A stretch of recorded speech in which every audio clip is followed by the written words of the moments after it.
have primary control of critical vehicle functions.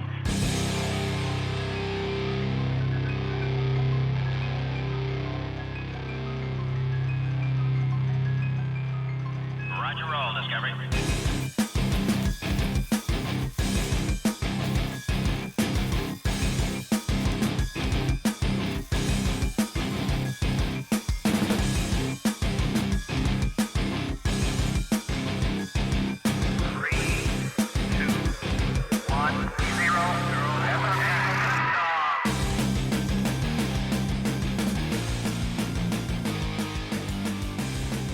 Hello, and for the 100th time, welcome to Cutting Through the Ball in the Post-Truth Apocalypse. I'm Ben, as always I'm joined by Gaz. Hello. And Mike. Hello. And this is the 100th episode spectacular. The big one. 100 episodes. Thank you very much, gentlemen. It's been a pleasure. It has, Certainly mate, has. Cheers. Cheers to you, Cheers. boys. Raise a can. Oh, yes. Clinky, clinky. Clinky, clinky. Salut.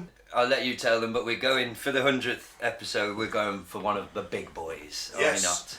Our original episode, which was never released, It was going to be our first it was episode. going to be our first ever episode, and there was an issue with Mike's laptop. The CIA got to it and destroyed it. And we are doing it again. It was nothing to do with us being technically inept. No. Or my no, old shit laptop. No, there was a CIA wasp. Wasn't there? Do you remember There you had was, that yeah. massive wasp that just appeared for a few days and then mysteriously vanished? We never saw it again. And we had like 3 days missing from our memories. Yeah. We all had our foot in plaster. Pushing the dwarf. And yeah, so we're going for that again. We're going to re-record it, Yeah. release it as a 100th episode. It's the 100th episode spectacular. Yeah, and I would say to anyone who's never really, I'm sure if you're listening to us and you're a conspiracy enthusiast, even if you're just at a basic level, you may have in passing seen it as a kind of a joke now, isn't it? Oh, the reptiles, the Queen's a lizard. But we're going to go into it, like, Yeah. extremely into it, and explain to you that it's not really a joke. There is solid theory. I like how you said solid theory rather than solid evidence. Because I did watch some of the people allegedly shape-shifting. Oh, they're all And bollocks. it's like you've got to have an imagination there. Yeah. Do these people not Does he know understand what how the Queen- videos work and like tapes and recording? There's Well, glitches all. And not even that shadow, lighting, things Yeah. like that. You see the one with the Queen where her eye went black? Oh. And you're like, well, that's the shadow and the cat. Oh, it was. Doesn't mean it's not true though. Doesn't mean it's not true. The Daddy Bush one is one of the most famous, isn't it? Yeah, yes. Oh man, I saw something really bizarre on Facebook today. I didn't share it, I didn't dare to, but it was one of those things, you know, where you turn your phone and like the image moves as you turn your phone. It was like a mother feeding her son with like a spoon. Yeah. Here comes the aeroplane. yeah. But they'd superimposed George Bush's face on the mum, put some towers where the kid was, and a plane on the end of the spoon. Oh. And you turned your phone like that, and it was this creepy bush woman just sending the planes into the towers. Oh man, I'm not sharing that. Spot on for its accuracy, though.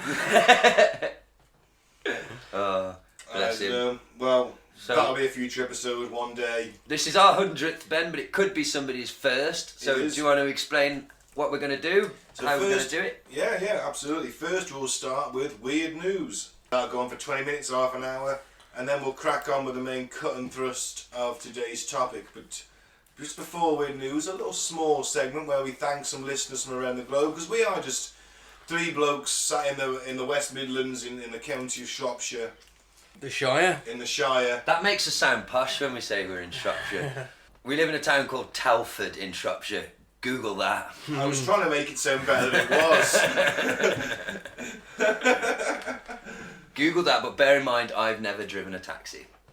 Sorry, moving on. A little in-joke for the Telfordites. But we do have hobbits. Definitely some troglodytes, I can tell you that much. I love that word. Some Neanderthals trotting around as well. Alright, so thanks some listeners around the globe. Kathmandu in Nepal, thank you very much. Prescott, United Kingdom, Glasgow, that's one of the first Scottish listens, so we haven't had one many of them. See how long San it lasts. Jose, yeah. San Jose, America, California, Fresno, California, Kirribilli in Australia, Nassau in the Bahamas. I think that says Kirribilli. Kirribilli. I'm just going to call it Kill Bill. And just have the, so you know who you are. If I Kirribilli. Topeka, West KS in the United States. Kansas. Los Angeles, California. Welcome back. You've been missing for a long time. Woo, Los Angeles. Ashburn, Virginia. Yep. Porterville in Missouri. I'm getting there. 100 episodes it's taken me. Telford, our hometown, United Kingdom. Skopje in the former Republic of Macedonia. Wow. I think it's called Northern Macedonia now. Whatever. It is in football. Oh, okay. Either way, Little Rock, I had this every week. Arkansas. I can never fucking remember it. Benton Shady Nasty, Shactanady, whatever, New York, United States. With Benton in second, Oak Ridge, Oregon in third, Eugene, Oregon. Get some listeners in Oregon now. Thank you to all listeners and Yeah. all those that have come on this journey with us. This journey into, well, Madness. can I play with madness? That's the question. The I love answer is that yes, fucking if the doctor gives you the right pills. So, alright, let's do weird news. Let's get the boys' views on this week's weird news.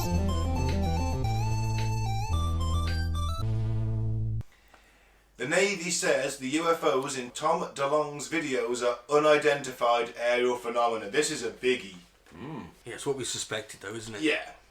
In an official statement, the US Navy has for the first time officially stated the 3 UFO videos made public by former Blink-182 singer Tom DeLonge's UFO research organisation are footage of real, unknown objects violating American airspace. So they're not saying it's aliens, but they're saying it's unknown. Yes.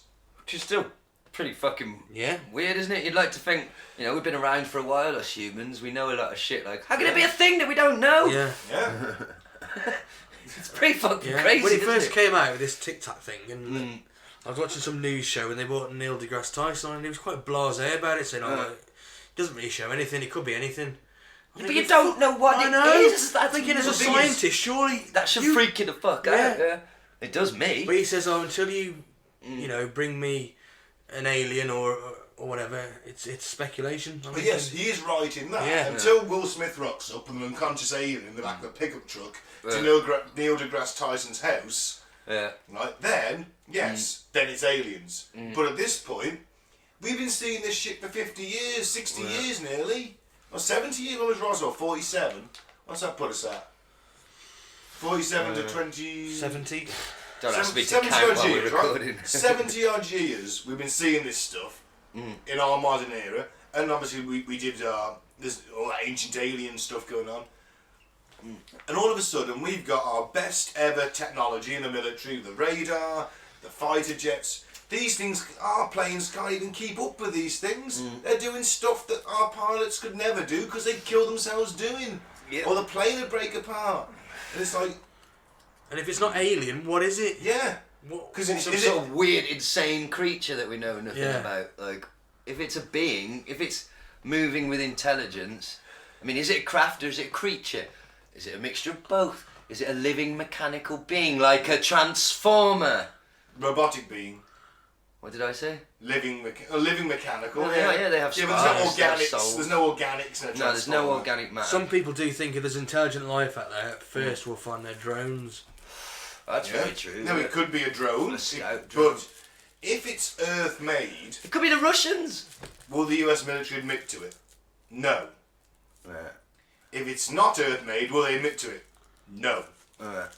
But as he put them in a difficult position, or not him personally, his company, Tom DeLonge's company, because the Navy, they might not want this, they might not want to talk about this. Just like, we don't know what it is, so let's not freak anyone out. But their company's released this, haven't Yeah. they? Well, they got it from the US military. Right, but they weren't supposed to I release can't it. remember his name. Oh man, the guy that works for Tom DeLonge's company is a former US military Oh, intelligence officer. the general.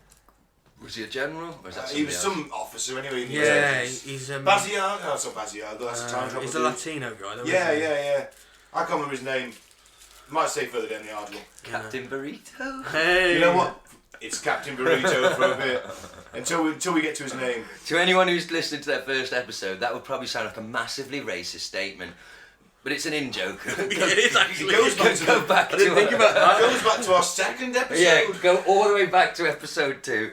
And that will also explain why, if you follow our page, randomly you'll see a drawing I once did of a burrito in a captain's uniform. with a ray gun. Yeah. Oh man. Right, sorry mate, I interrupted you there. Navy spokesperson Joseph Grandisher said that the Navy considers the phenomena contained/depicted in these 3 videos as unidentified. Previously, the Navy never addressed the content of the videos. The terminology here is important. The UFO community is increasingly using the terminology unidentified aerial phenomena to discuss unknown objects in the sky. John Greenwald, author and curator of the Black Vault, the largest civilian archive of declassified government documents, originally reported the news. Greenwald requested information in August from the Navy regarding the content of the 3 popular videos purporting to show anomalous aerial objects. Now these happened in 2017 and 2018 with 3 videos taken by Navy pilots from their aircraft. So this is gun camera footage. It was made national news in December 2017. The New York Times ran a story about Navy pilots who intercepted a strange object off the coast of San Diego. A whale's vagina. San Diego.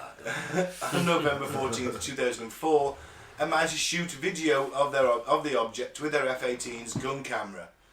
Another video, which we know the date of due to Greenwald's request for information, was taken out on January 21st, 2015, showing another anomalous aerial vehicle rotating as pilots comment on how strange the object is over their communication system. Months later, DeLong, through his organisation, the To the Stars Academy, released a 3rd video showing an object quickly fly over the surface of the water. That video was also recorded on January 21st, 2015, raising speculation the 2 videos shot that day show the same object. It's official then. It's official now. Independence Day. It's coming. This could be the distraction we all need. But this is part of that planning. I always forget what the document's called, but David Icke talks about it all the time. About there's this document that apparently outlines the plan to go to war with the Muslim world. It feels like everything's coming to a crescendo, and then doesn't it? Their ultimate plan, though, is, and they touch on this in The Watchmen, in the book, Yes, not the they do, movie, yeah. of like, there'll be an invented intergalactic threat, something that threatens the entire planet, which the conspiracy-minded then say will make it much easier to form the one world government. Which would have to happen if we were threatened by a extraterrestrial source. We'd have to have a unified... Yeah. I don't think process that's of this. such a bad idea, but you know what I mean?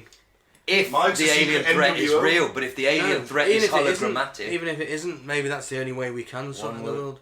But I've been led to believe by Alex Oh, Jones of course, yeah. that globalists Anything- are bad.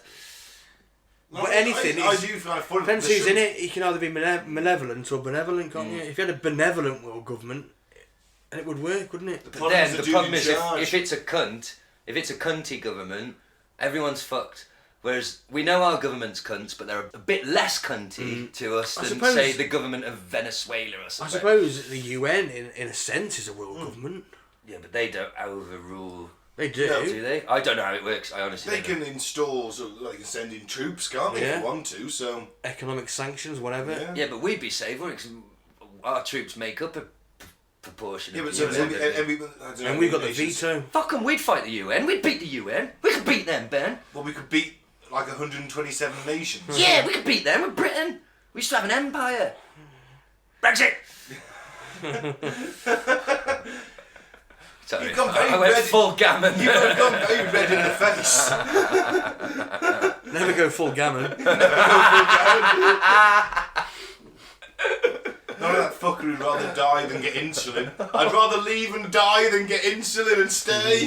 You fucking You moron. fucking clown level 100. I think he did have a football shirt on. There's nothing against football fans, but if you're going to hear a dumb opinion, it's usually coming from a bloke in a football shirt in this country. Or with a football badge as his profile picture. Or a puppy. football tattoo. Yeah. Definitely. Yeah. Well, the aliens are here. Bernard von Braun talks about this a lot as well, actually. He sort of said it was the final card, the fear card. Yeah. That it'll probably be an episode one day when I can find enough shit on it to make a decent... I've been looking into it, but I only found a couple of decent articles on it. But it's the fear card. And the last card that we played to get to the New World Order is the fake alien invasion. Or the real alien invasion. Yeah. Well, they could be in cahoots with the aliens. Yeah, that's it. If you go back and say, well, okay, the US government has been meeting with the Greys since the 50s and we've got these just don't destroy the White House and leave our government intact. But hey, Well, isn't that Edgar Mitchell in the WikiLeaks was going on about meeting the aliens and having conferences with them. yeah, Isn't that how basic protection racket type things work? Like, you send your mate to smash up the shop, and then you go in after him and be like, "Oh, that sucks, doesn't it? If you pay me, it'll never happen again." that's true. So Yeah. listen, Vrilly boy, you throw down some missiles, you blow up a few small nations, none of the major ones. No, None of them, Liechtenstein. yeah, somewhere like that. Blow a few of them up. This isn't me speaking. This is the government speaking. Blow up one of them brown countries. People don't tend to care as much, but it'll be enough to put the wind up everybody, but not enough to break everyone's psyche. Yeah. Go on, Vrilly boy, and Yeah, then they're destroying Paris or London yeah, or no, New York. It's they won't be able to handle that. Tehran, probably. Yeah. Tehran, probably. Yeah, Everyone will just commit mass suicide if Paris explodes on the news from aliens. But if it's Tehran, everyone's gonna be like, "Whoa, that sucks for them, doesn't it?" It's amazing. Slight tangent, but the institutionalized racism within us all. I wrote a poem about it once about how there's a mass shooting in France, tragic, but everybody changes their Facebook profile to have a French flag on it. Yeah. I called it in my poem corporate sponsored solidarity, right? Yeah. But a school bus of kids blows up in Syria or something, no one gives a fuck Yes. because they don't look like us. Yeah. It's that fucking simple. No one people think, oh, it happens in them type of countries. They're always blowing each other up, but oh, not Paris. It's fucking mental. And we're sort of in the poem I was basically saying we're letting Facebook, because Facebook gives you the option to have the French flag. It does, yeah. Right. Any major event, but only in the West. Yeah. It doesn't give you that. No. So I called it in my poem corporate sponsored solidarity. That's literally what it is. We're letting them dictate to us whose death had more weight. Yeah. Do you know what I mean? But I don't know how I got onto that. But the Yeah, aliens. Another good name for it is slacktivism. Slacktivism. Instead of I like that activism, word. slacktivism. Yeah. So all them, was it the Kobe thing? You know Kobe. that? Cody. Oh, they weren't that weird Christian group who were like child soldiers and they wanted that African gender brought down. Shit. Yes, I do know what you mean. What was his fucking name? Okay, yeah, sorry. Yeah, that was like... Killarney or something like that. I don't know. Kobe? You're close with that. Cody? Anyway, and all of a sudden he went from he was a wanted man anyway, but he went from 75 on the list of wanted people to 9th. Kamini? I don't know. We'll never get it. Whatever. But no one did anything. It was just so hashtag whatever. Nothing happened. Obama sent some extra troops to the region. They didn't do anything. They didn't catch him. It's But all it's gone. it's a sharing support of this. Hang on a It's sec. slacktivism. You're not doing anything. Well, You just- my Facebook is a peace symbol and that just covers everything. Well, there you go. But one sec, a kid just died somewhere. I know. Just shot, blown up. Oh man, that's Some good. sort of war zone. And another one, probably. It's happening Yeah. right fucking now. Of course it There's is. genocide happening in Yemen as we Yeah. speak. No one gives a fuck because they don't look like us. It's mental. Yeah. It's Western cluster bombs dropping on Yemen, outlawed for us, but they can still use. mental. Send all them arms to the Saudis. So yeah, I think the alien invasion, they're Yeah. definitely going to blow So it. in a way, a new world order, a one world government, would stop all that. Yeah, but what are they going to Let level me up? do- Is every country going to suddenly become equal then if it's one world government? We're going to divvy out the money and everyone's economy is going to be the same, right? Oh no, but no, that's also the problem with it. Depends who you've got. It all boils down to who you've got in charge. When you install the post-capitalist luxury communism, Ah, well. Oh, don't set him off. we won't need money, but we want what we need. That's how you don't want a moneyless society, though, mate. That's how they control you. You certainly don't want a society without physical money, because then you're fucked. Somebody can just turn you Why? off. What do you mean? Why? Well, same now. They do. What do you think austerity is? Cutting people's money off. Yeah, but think about it in principle. If there is literally no physical money at all, your money only exists electronically. That's the only way it exists. But what if as a society we've said, right, we're going to share all the food, all transport, it's all going to be free. Well, luxury goods, can I still go my luxury? No, I'm not Energy. Can I still get wages? That's not what I'm talking about. Someone could just switch you off, like cut you off from the system. How? If it's Electronically? free, just walk into a supermarket, just take what you want. That's What the if somebody's system I'm with. No, you're not understanding what I'm saying. If all money is So electronic... you're thinking about having credit system or something like that? No, hang on. All money is electronic. Everything's exactly the same as it is now. Ah, but I there think is it no was money. That's physical what I was money. on about. Yeah, fuck, I'm not a hippie, am I? It's a conspiracy podcast. If there's no physical money at all, and you step out of line and you don't toe the party line, someone can electronically switch you off the system. Then what do you fucking do? If that's the case, You then start sucking you dick can. for a fucking banana or something, like, you're fucked. You can have that system that's in China now. Oh yeah, things are going great over there, aren't they? I'm saying it's bad. Oh, sorry. I'm not advocating for the. I thought you were going to try and convince me that I'm not a Maoist. I don't want facial recognition cameras on every street I'm not corner. a Maoist. Chairman Mao. You did teach your cat to say Mao all the time. That's all he ever says. He's trying to indoctrinate me like that. He is ginger. He's red. No, I've said it's bad. The Chinese have that social rating system now. They Yeah, do, it's yes. awful. You go on your interest, if you watch too much porn, actually did a you Black can't get Mirror. a good enough Yeah. job. They actually did a Black Mirror episode about it. If you jaywalk, if you do anything, if it's all on camera. But yeah, they're doing a good. Are they still protesting? Is it still kicking Yeah, off yeah, over they're still there? going. Oh, good on them. It won't get anywhere because they're not going to change the Chinese government's mind, are they? No. The problem is because Britain owned Hong Kong for like 199 years. It was a lease. We rented it off the Chinese basically, and we made it into this. Well, certainly sort of more Western. Yeah. You know, skyscrapers and neon lights as a more capitalist system. And China obviously has gone right. That's ours now. Thank you very much. And we've gone. Yeah, all right. Hong Kong looks a lot like Mega City 1 at the moment. Yeah, but I think we mentioned it last episode. The protesters forming the Roman legionary testudo using the umbrellas so they can't get tear gassed, and that chemistry student who turned the tear gas grenade into just some poo. Now, was what, awesome. what I'm about to say is probably going to sound a bit racist. Nothing new there.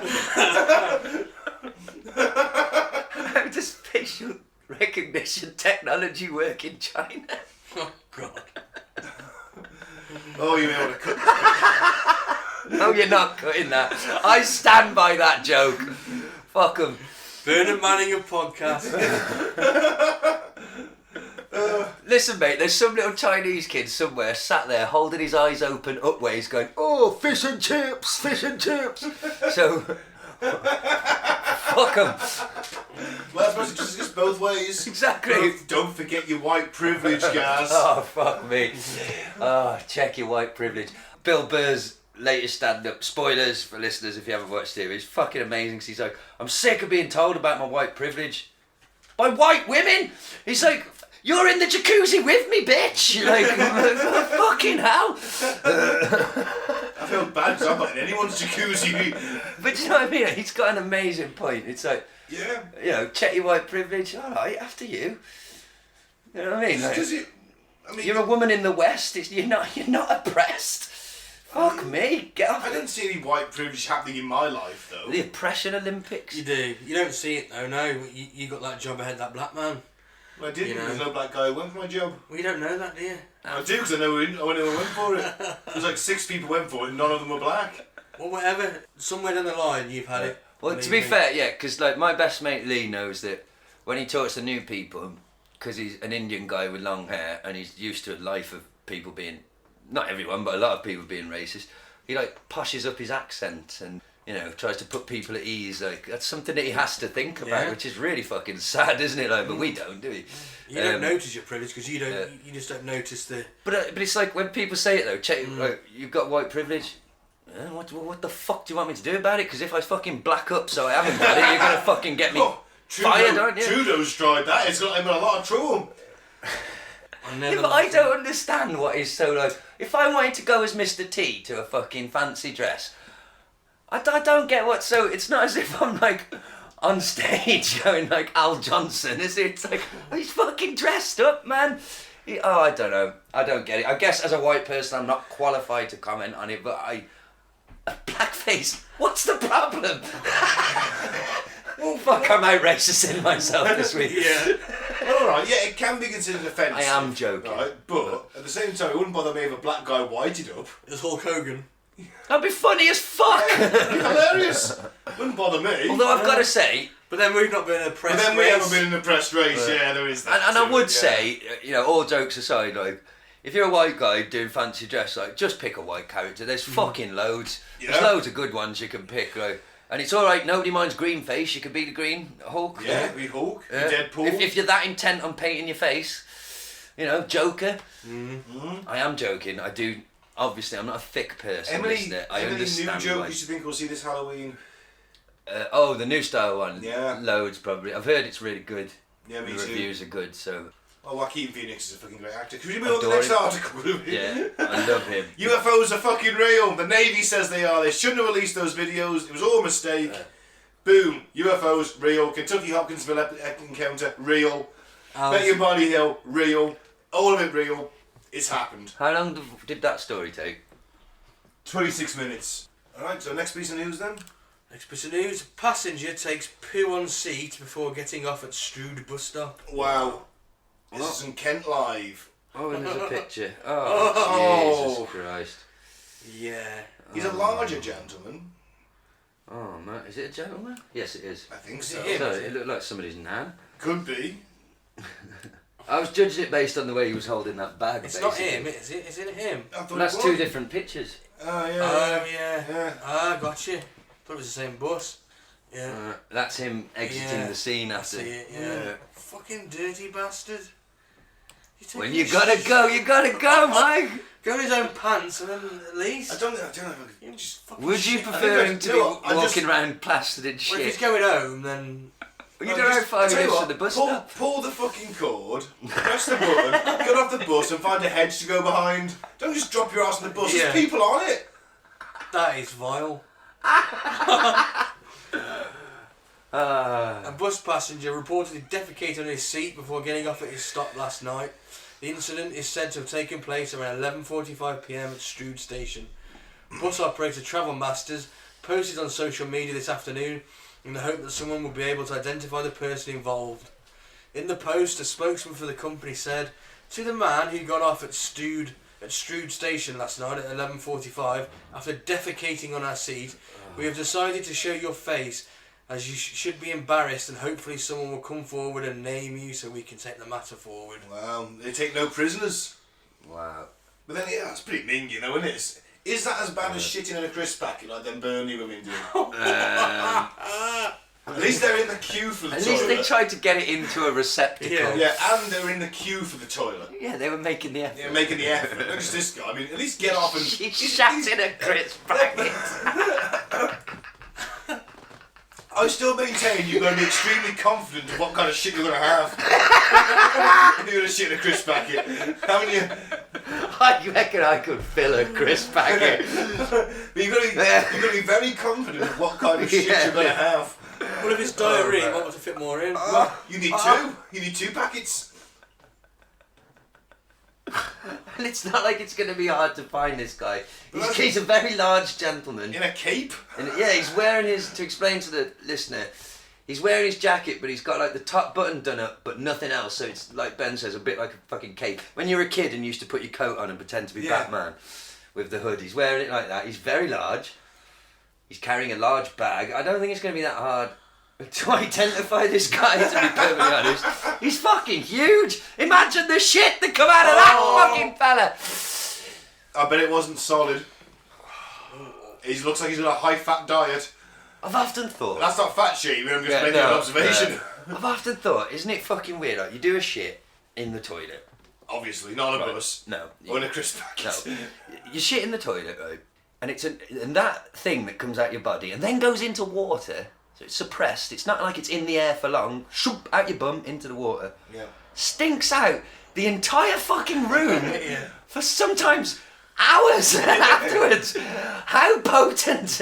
Ew! It's just, you never thought about this? No, what do you mean? No, It's get fucking weird. sometimes I take pride in it if I do that. I do actually, I've got to be honest. When all three of them at home complain, I know I do get a sort of sense of like... That's a man shit. That was a real one. When everyone's going, ah! Your puny female noses can't take the stench of my man poo. I shit myself in the shower once. No, Mike. This isn't fucking... Mind you, were you ill? I was, I Yeah. diarrhea. Yeah. I went before You know the what? shower, I was If I in the was- shower, I thought, oh fuck. You know what? It just came I out would've and done it exact- stank. It was fucking Do vile. exactly the same thing. Never shit in the bath though. No, I've never done that. Well done! Oh! Oh, I needed that. Not as bad as Mike needed it though. Tell me about it. We genuinely used to have a guy at work, right? And every time he went for a shit, he'd go to have a shower. He did it for 2 years for someone twigged on. He'd be gone for like half an hour. Honestly, he'd just vanish, and the people would be like, "Did he?" Was he just really bad at wiping his arse? I don't know, but it was a OCD. hygiene thing. It must have been some OCD thing. That yeah. every time he went for shit, it was a staff shower. He must have been the only fucker that used it. And he would go in and have a shower, dry himself off, go back to it. It wasn't like, where's he gone? Well, Why is he cleanliness is vanished? next to godliness. Well, this is also a guy that had a tattoo on his back of a self-portrait, well, a photo of him taken from a photo. Did he do it himself? No, he went to a tattoo artist with a profile picture of himself, his head, right? I want this tattooed on my back wearing a massive crone. Okay. Oh, Genuinely. let's break down the psychology of that. Yeah, Is on he a his back, confident guy? Hmm? Is he a confident kind of guy? and or- he was a very confident guy, not so Yeah. popular with the ladies because he was a bit weird, he used to talk to himself a lot, Okay. but he used to strut around like he was the most confident man on the planet. Right. He had this tattoo of himself wearing a Obviously bejeweled crown, sees and you know himself what? as a It king. was a very good likeness of the tattoo. It was an excellent tattoo. That's a new one on me. A tattoo of your own face. Yeah. That's mental, It isn't is, it? isn't it? That's genuinely At least it was mental. on his back though. Imagine on your chest. Oh That'd my be God, so new off-putting to thing- women. New thing. He was actually a closet homosexual, right? He's actually a champion power bottom. Right. So he's got the crown on his head on the tattoo, so they see it when he's bent over. Right. The whole woman thing was just like, I'm working in a warehouse full of dudes, I'm not going to be openly gay. I'm going to ask these women, because he was always asking the hottest women out, and they would obviously reject him. So in a way, Maybe he was a masochist, an emotional masochist. or he didn't care if they rejected him, because he's just doing it for show. And they're like, oh, well, he asked her out. Well, she turned him down, though. Well, you know. Tattoo of your own face, man. That's Something that, innit? incredible. Oh, I saw something, might be a nice gift idea for you, Mike. I didn't see the price of it, but basically, you send this company a picture of your pet, Oh, I've seen and that. they send back a portrait of like your pet wearing, like dressed up as like George IV or something like. Yeah, you know or what I mean? Like, old army uniform, and they or look- the tux on a Why suit. did you think that would be hard they like look that? amazing because you got a cat. Yeah, but I hate. I'm a fucking peaceful man. I don't agree with an army. No, it wouldn't be Albino, necessarily you army, can but pick like, any you know, uniform. He could be a Victorian gentleman. Yeah. Ah, gotcha. Yeah, they be just stick anything. the cat's That's head cool. on Yeah. on that, and he's Yeah. in his ice tolerant suit. And it's really well Could be an done. astronaut. It's really well done as well. His little helmet under his arm. Yeah. Yeah, mate. I watched my cat fall out of a tree this morning, and it was the funniest fucking thing I've ever seen. It was amazing. He was all right, but he hung on to the last with his front paws, and literally his body was stretched out straight, with his just dangling down like, no. And I was like, just let go, boy, just let go. Did he land on his feet? He was, yeah, I think so. Yeah, he was all right. Bless him. I don't think he's recovered from the party we had the other night. He's been he hasn't forgiven us for it. We put him through like 12 hours of hell. You know what I mean? way. Well, his private little sanctuary just suddenly became noisy as fuck, didn't it? And, Yeah. and like, he's been like, I found him asleep in my pants drawer. Like, he's trying to find the smallest, most protected places he can. He's looking at me like, fuck you. This place was full of cunts and I didn't like it. I was like, well, neither did I, mate. I didn't choose the party. Fuck. I did I would behave. have come along, you know. I was back home. For I didn't see 11 you o'clock. text till fucking. I mean, I was pretty drunk, but I'd have fucking come along anyway. To be fair, you'd have been disappointed because the beer ran out fast, man. Like, Leona's dad just started. He only had 4 cans. I had 12. And I knew what was going to happen because I seen his pints disappear very quickly, and he was fucking helping himself to mine then. And I was like, oh, fucking hell. And then he nearly got me in shit. Everyone fucked off, and he's not supposed to smoke because he's had lung issues, like real scares, like, you know, black spot on your lung, like, so he cut the smoking on your head. I was trying to skin up for my final joint of the night, and he was hovering round. His missus was hovering, like, I know what you're up to. And I was like, he's like, I'm gonna have a toke on that, and I'm like, oh, fucking hell, man, you're not getting me in it. So I went upstairs, like, Leona, your dad's trying to smoke. Well, I'm being honest, I'm fucking sending him out, like, I'm not getting the blame for it. She's like, oh, let him do it once. So he has like 2 tokes and he hasn't smoked in like a year or something. He's like, Cough his lungs up.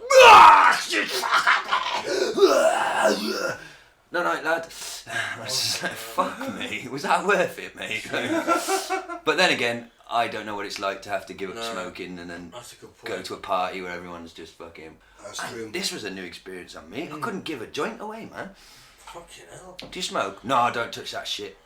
What the fuck problems have you got then, mate? You know what I mean? Schizo. I couldn't fucking give away a joint, man. Offered it to some of these. I met a uni lad, Jack's age. He's in his first year of uni. He was like a puppy.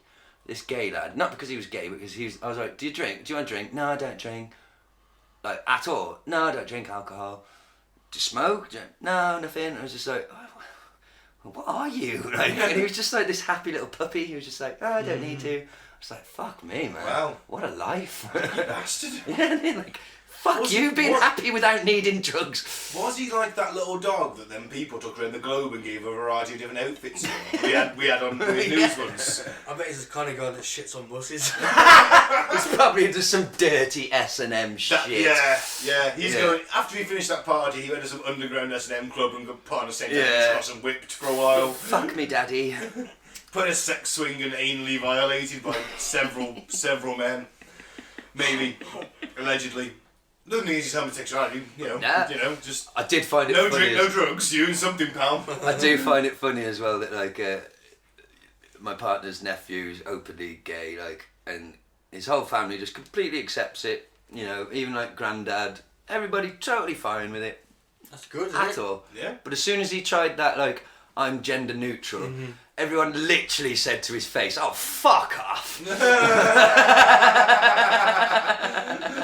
His dad, his mum, everybody, "Oh, fuck off with that cock The bollocks." tolerance to a certain level. Yeah, it was. I just found it hilarious. Just like, I'll be honest. I'll be the fucking same if I said, Me too. Dad, I'm gay. Yeah, alright, no problem. Absolutely fine, mate. Whatever, don't care. I'm gender neutral. What the fuck does that even mean? Do you want a cock in your arse or do you want to stick in a pussy? What's it matter? Maybe he wants both. If he wants both, then he's bi, isn't he? Or bless not. him. Gender neutral. Oh, who cares? Anyway, Look, what's next? it's- we're 36. We're never gonna fucking come to grips No, with it. you've lost us on that one. To the younger generation, you're never gonna. You've lost Yeah. us on that one. Well, you know, we're too old for that shit. We just are. It makes no sense to us. Like I've said this many times on the show, and then we'll move on. Like that, I always knew there would become a time when the world stopped making sense to me, and I felt old and sort of on the wrong side of culture. Do you know what I mean? I think it just gets worse as you get older, mate. I didn't think it would be in my mid-30s though, Yeah, Mike. I thought maybe when I'm 50 the world will Yeah, stop I'm the making same. sense to me, but I'm 36 and I'm like, you're 25? When I was 18, Fuck I off. thought I'd still be coming out, you know, every night. The weekends when I'm 30 something. Don't you remember the Homer Simpson quote? He's like, I used to rock and roll all night, every day. Then it was every other day. Then it was every weekend. Now I can barely find one night a week to get funky. That's it. That's pretty much it, isn't it?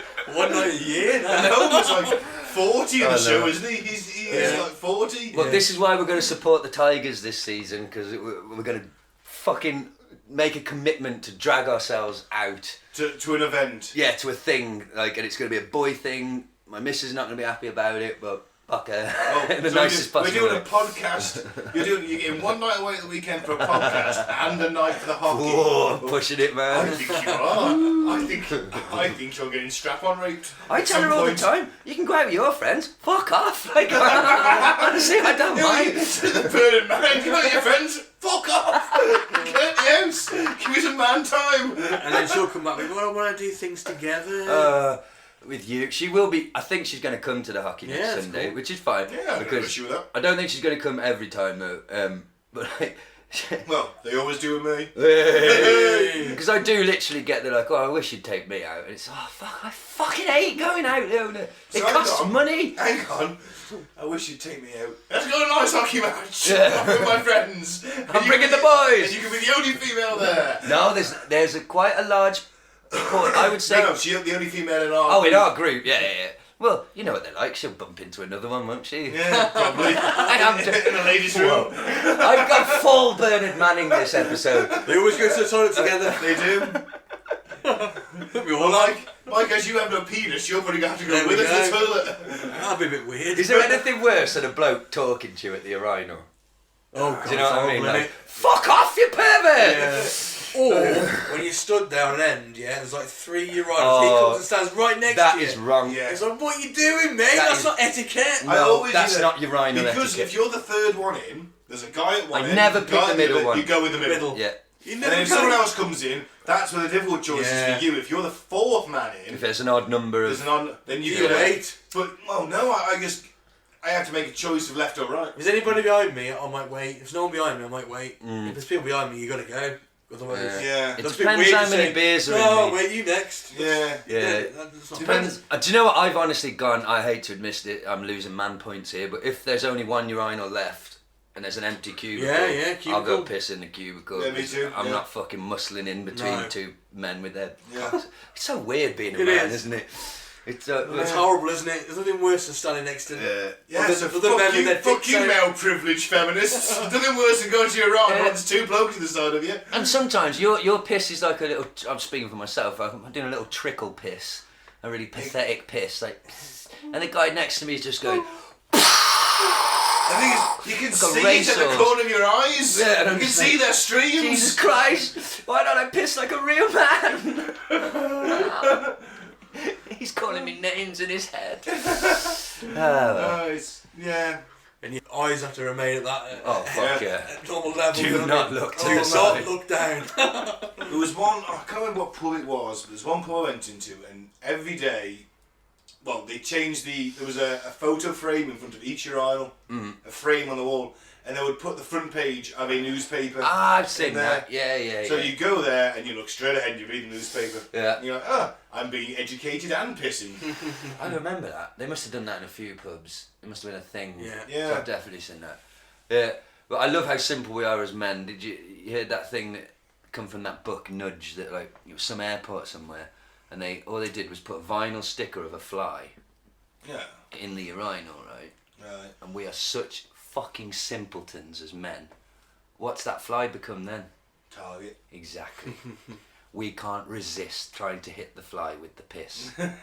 So we concentrate a little bit more, and they like empirically like tested it. Like Yeah. the toilets were a certain percentage, like massive difference of cleanliness, like much less piss on the floor.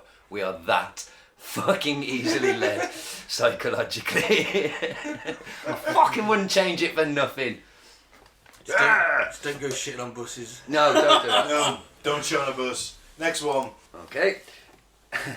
Bigfoot hunters to blame for illegal marijuana suspects' escape. Texas law enforcement are blaming Bigfoot hunters for their lack of success in capturing suspects who are allegedly operating an illegal marijuana field near Dallas. Recently, a joint law enforcement compromising the Delta County Sheriff's Office, game wardens and the Department of Public Safety went into action after receiving a hot tip from hog farmers that a, quote, substantial marijuana field was in operation within a protected wildlife management area. With full aerial support and dope-sniffing hounds, the Texas Task Force, well, that's a tongue twister, the Texas Task Force discovered a farm of 6,550 cannabis plants near Sulphur River, That doesn't sound clean, does it? No, it doesn't. Which has an estimated street value of $6.5 million. I wonder how much value Mike Tyson's farm has got. Oh shit, yeah. He's smoking 30 grand a month. Tens of millions. This was not someone playing around and experimenting, Texas game warden Captain Steve Stapleton said. Oh, what a fucking title Yeah. for a job, the Texas Game Warden Captain. I thought you were going to say his name. That's an action hero. It is actually name, isn't it? Steve Stapleton. Steve Yeah. Stapleton. And I'm a Texas Game Warden. And you can imagine his boss, Stapleton! I want your badge and your At gun. least 3 times a year he gives his boss his badge and his gun. I want your game warden badge. I want your butterfly net. Here's my butterfly net, Captain. And my badge. And my gun. And my knife. And my taser. I'm going after this fool alone. Outside the law. Don't be crazy, Stapleton. That moose is massive. We'll never take it alive. I'm gonna take him down my bare hands. Steve Stapleton is the game warden.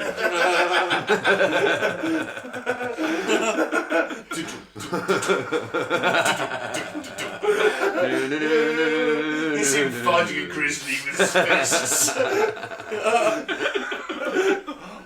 Arm resting, neck, you got a neck and a moose and a neck lock. Pressing him down. Hey, with my frozen elbow, I've just realised I could probably do an awesome, sort of headlock that no one can get out of because my arm doesn't move that way, bitch. Try it. Seriously, go on. Live joke Ben out live on air. We don't need to go down. I'll tap, but I can... We'll do it, episode 150. Didn't we decide one of us was going to take heroin live on air? Oh. No. Was that Mike? Yeah, they So were all gonna, of us didn't we? oh yeah, we're all going to get doped up. That was it DMT. What was it? Ayahuasca? Is that it? Yeah, and then I think the joke delved into, we'll just do dope and it'll be heroin and it'll just be a silent podcast as we all sit here nodded out. All you can hear is someone choking on their vomit. I think I made that joke last time, but it was worth making again. That's so dark. Oh man, my friend sent me something ridiculously dark today. It was a story of this guy in an office. They thought he was asleep. Oh fuck! I saw the meme. Yeah, so the entire office gathered round him for a selfie. Turns out he was dead. Yeah, the heart attack. And my mate Nico sent it to me, and he was like, "Well, if this happened to you, because I'm a driver, he's like, you wouldn't have to worry about selfies because you'd be in a ditch, wouldn't you?" And I said, "Yeah, or it would happen at traffic lights, and I'd cause a 10-mile tailback." And anyway, he's a care worker, and he said, "Well, if it happened to me, it would just be a word I won't tell you, asking my dead body for a drink for 8 hours." Said that is the darkest shit. What an image.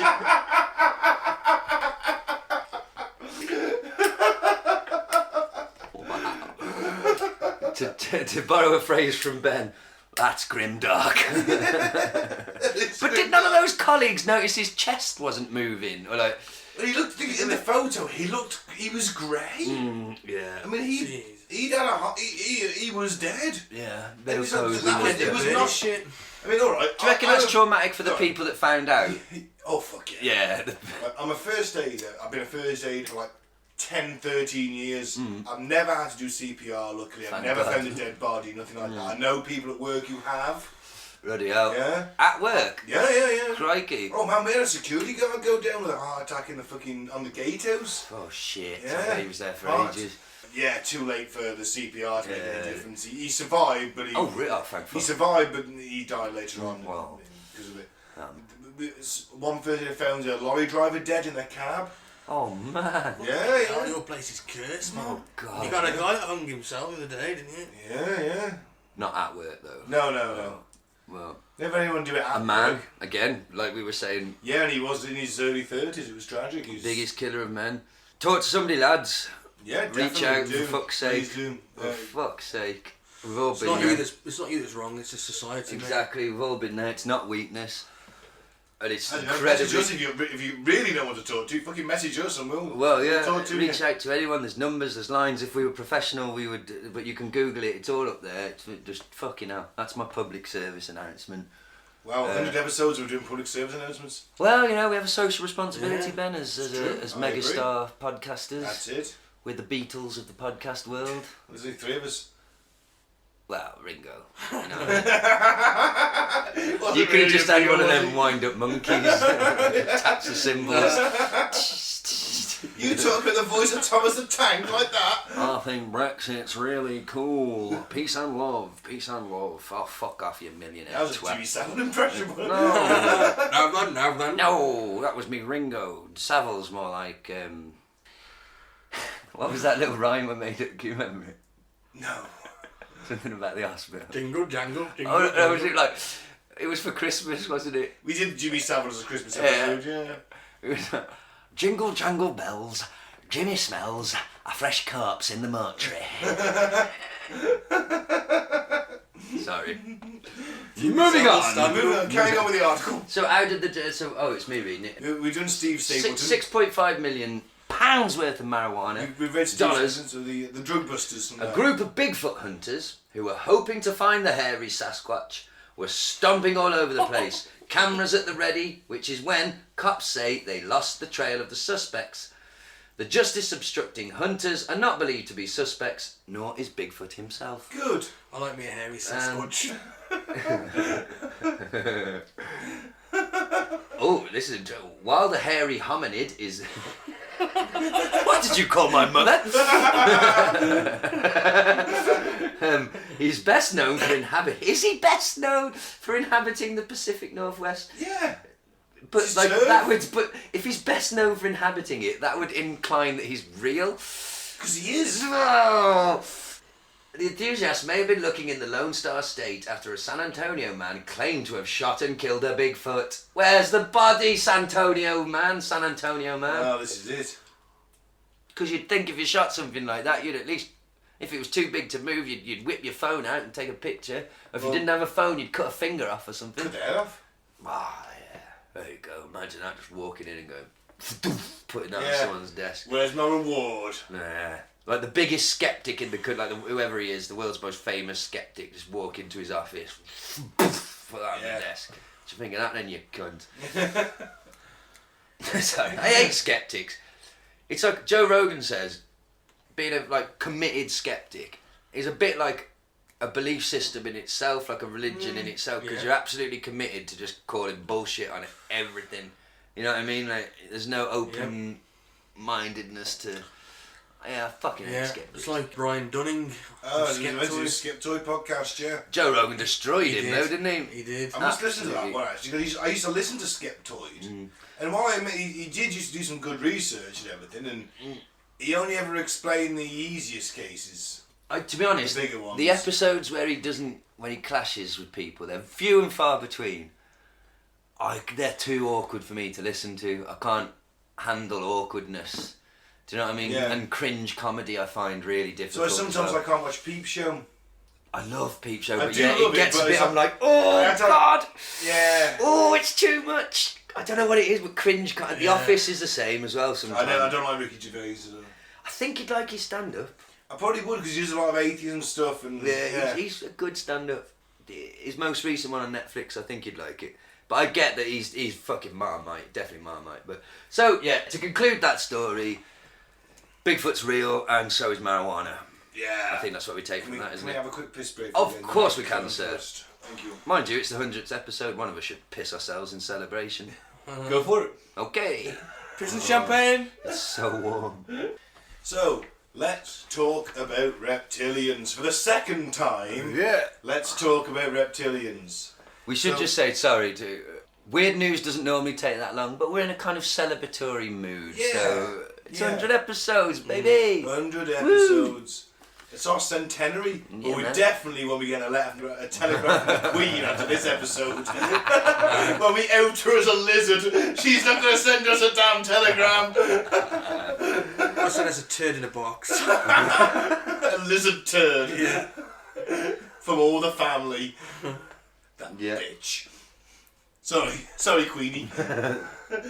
Right, Gaz, read out Mr. Okay. Ike's disclaimer. So for us, we please. should say this Mr. Ike's reptile theory was laid out in 2000 in this 500-page monster book called Children of the Well, I'll read you the full title. Okay. This is literally the title of the book, listeners. Children of the Matrix, the most comprehensive explanation ever written of the reptilian manipulation of human society by the man who brought it to public attention. I bet they wish they just called it Children of the Matrix. Yeah, what a title. Now, when I read the original pressing of this book, it was, textbook size, like you have at uni. So imagine this thickness, but it gave it a kind of... That weird between A4 and A4 style. Because it felt like a book I'd had at uni, it gave it this kind of legitimacy. I don't know, it's hard to explain. It felt like a textbook and it had diagrams and stuff in it. But anyway, he re-released this book in 2017, and this is the brief introduction that he writes at the start of the book. I wrote Children of the Matrix in 2000 and early 2001, when you would not have needed many fingers to count the number of people who would take seriously the idea that a force taking a reptilian form could be manipulating the human world of the seen from the unseen. It was a joke, right? I mean, you're having a laugh, yeah? Either you're mad or reptilian is a metaphor for something else. You can't mean literally. I did indeed mean literally, and I still do. He does. That probably refers to the accusations of anti-Semitism against David Icke. Because basically, he says reptilians and everyone else, and some people say that he means Jewish people. Which makes no sense, because then, so what is he saying? Jewish people come from out of fucking space? Or the lower fourth dimension. Right. Yeah. He does attack Jewish people as well, though. He attacks everyone, though. Yeah. He's an equal opportunities attacker. As Zionist, not for being a Jew. Yeah. Yeah. When I first came across these extraordinary revelations, I put a series of words into a search engine like reptilian aliens and reptilian extraterrestrials, and only a handful of matching pages came up. Do the same today and see the fantastic difference. This is why we are republishing Children of the Matrix in 2017. Its time has now come. So much has changed since the original publication. So many, quote, mad claims in the book have turned out to be true, and so many minds have opened worldwide to the increasingly blatant fact that reality is not what they thought it was, and have been told all their lives that it was.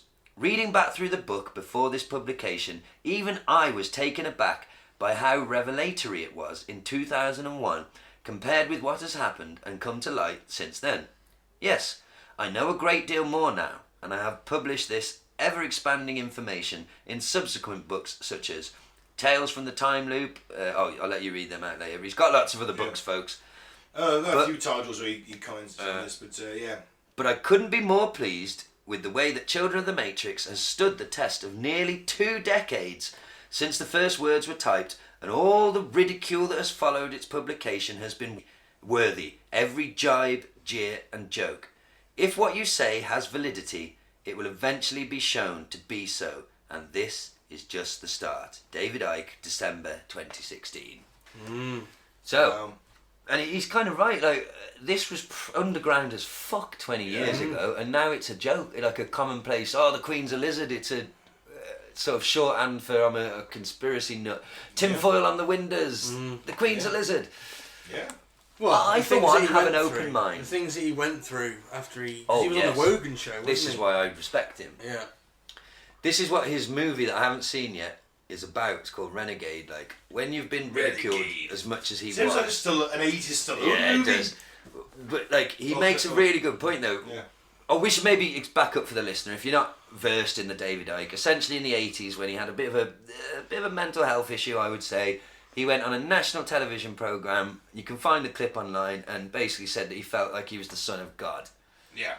And this guy was, previous to this, a professional football player, then a professional journalist. Sports presenter, journalist for the BBC. Leader of the Green Party. Yeah, he was a politician too, Yeah. an MP. I don't think he was an MP. Oh, he's not an MP, No. but just a member. He was a leader. Oh, the leader. Leader was of he the party, yeah. Fucking hell, fair But play. they had no MPs at the time. Ah, right, okay. Yeah, I remember that even the Green Party has one MP and she's the leader Yeah. at the moment. I mean, she could lose the next Yeah. election.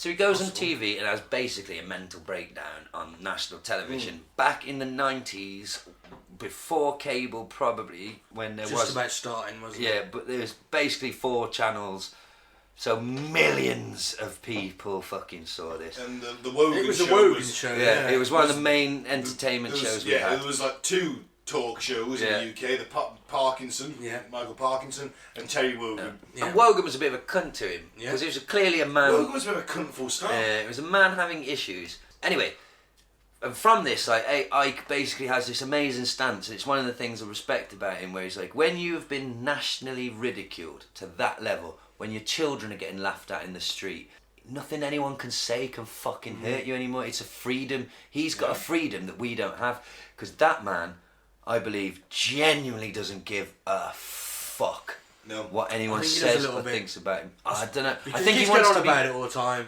So for me, that means okay, that he yeah. must still have a problem with it. But I think he- he's still hurting. Maybe. It must hurt, man. I think that to be but, the national but he's got butt the of the balls joke. to stand by his... Oh, yeah. I think Yeah, it he could've- made him. he It was the could've- making of the man. Yeah, he But- could have shrunk and killed Yeah. himself. now exactly. that stuff has come out that's proved him right, Yeah. he's using that He predicted 9/11. ridiculing as justification for his own views. Now he doesn't stand by the sort of God thing anymore, No. and he's not so much into the he doesn't mention the reptilian thing as much. I think he will when asked. Yeah, when asked, yes. I'll tell you a but- good video we'll find later to play. It's a video I used to send to people all the time. There's like just a short YouTube video of predictions he got right. Yeah. And there's more than one or two. Like, I'm pretty sure said there would be a major attack against the West on Western soil that would justify a war. Yeah. Yeah, but that was written in the Project for the American Century, so Oh, okay, all right, fair he's enough. just referring to that book. I mean, Okay. I think That's also the other thing to remember with David Icke, is that his sources aren't always the best. No. Now the thing with this book, like The Children of the Matrix, is a fucking tome, and at the end of each, like, okay, I'm showing the boys now. This is the end of a chapter. Sources. Can you see? Yeah. Yeah. Now, but if you actually look at what the sources are, a lot of them sometimes will be like a fucking... Man I met in the pub. No, it'll be a link to some website, but he does quote people. What Ben said is that he quotes people in the book where he's like, a fellow I met at some thing he told me, Yeah. and then reports that as like it's evidence his or best anecdotal evidence he comes back to is Credo Mutwa, which is the Zulu shaman. But he also says a lot of things which are basic, but he's the one who told me about them. Like, he's the one who told me about, not personally, I don't know him, but you know what I mean, from reading his books and watching his videos when I went down the rabbit hole of like pyramid-based power structures. You know, how like he uses this awesome, like, beautifully simple example of like, take any corporation, McDonald's for example, does the guy sweeping the floor in a McDonald's restaurant have the same knowledge as the very top? That's Marxist theory. CEO. That goes back to Marx. Right, that okay, does. I'm showing my own ignorance here, though, but he's the one who taught me Yeah, about it. Like, yeah, there's nothing wrong with that. so then when you break that down and transfer that to a government, Yeah. and like then people, this is why I get so frustrated with people who call us conspiracy theorists and tinfoil hat wearers. Your most educated people who fucking watch the news and read the Guardian and take it all as fucking, you know, as concrete.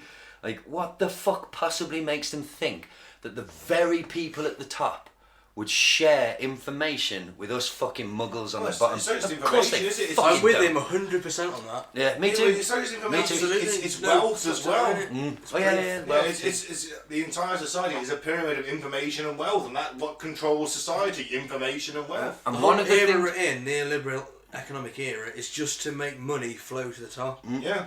and one of the things I took him as with a pinch of salt at is this idea that all the presidents, it's all the same bloodlines and brr. Yeah, I read I some of that googled today. it, and you fucking bloody Yeah. well can trace Trump Yeah. and Clinton and Bush back isn't to it fucking royal families. Obama and Bill Through marriage Clinton and are cousins. ninth cousins or something The daft Queen. like that. To each other. Obama's related to the Queen. So what a coincidence that the two What the presidential fuck? candidates, Did you know that? No. Yeah. mate, So what Even you're telling me is that even Obama. through cousins and marriage and things, but you Yeah. can fucking link Trump back. There's only ever been one American president. It was some Dutchman. I forget his name now. Let me guess, he died after so many days in office. I don't know. I don't think so. I think See, so this That's is what, it. Only one person that wasn't related to the Queen. that's what freaks me out about this, suppose because if it is things like freaky, that innit? are true, I'm trying Yeah. then I'm trying where to does just- it end? How much of this is true? I'm Do you know what I trying to mean? justify it. But it's a big leap to go from a conspiracy amongst an elite to reptilians. Reptilians being involved. Well, I'm in the trying to aliens. justify it by how cousins are married I'm not cousins. saying it's not possible. Yeah. Trust I'm me, not- Ben, I'm not do a saying it's Google. I was impossible. mind blown No, when I I'm just Googled trying, it. I'm trying to Sorry, work Mike. out in my head family trees and say, well, okay, so let's say we go back to the social Americans was in the 17th century, 16th century, and I don't know, you might have English minor lord, the sons of lords who go to America, set themselves up as an aristocrat, or certainly not in an aristocrat, not in name, because the Americans have no nobility, but certainly have money. And certainly live that lifestyle, and yes, they are related to the House of Hanover, who Ike specifically names, or even earlier kingships. You know, the coat of arms stays with them no matter where they go. They may not inherit, but they'll certainly, wherever they go, they have that. Maybe That's one of kind the things- plays into a part of it, but It's for- one of the for things. someone like Obama, who's Hawaiian and Well, you it's, know, well, or they in Hawaii well, was a would British it not colony. lead you to maybe believe that no presidential candidate is by accident? Do you know what I mean? Like, Oh yeah, well that's it. If they're all sharing the same distant family relation, then you've got to look at maybe that one world government's arrived a bit sooner than we thought it did. and it's one of the things that bended my mind about reading this book, Children of the Matrix, is, and I know listeners might be listening, screaming at me, just read other books, you fucking idiot. But I've never got into ancient fucking history, right? Yeah. But he spends chapter after chapter. It's a fucking dense book. He's talking about ancient Sumer and fucking. Samaria, yeah. He's talking about ancient human history, man. The Like, Nephilim. and yeah. Nephilim.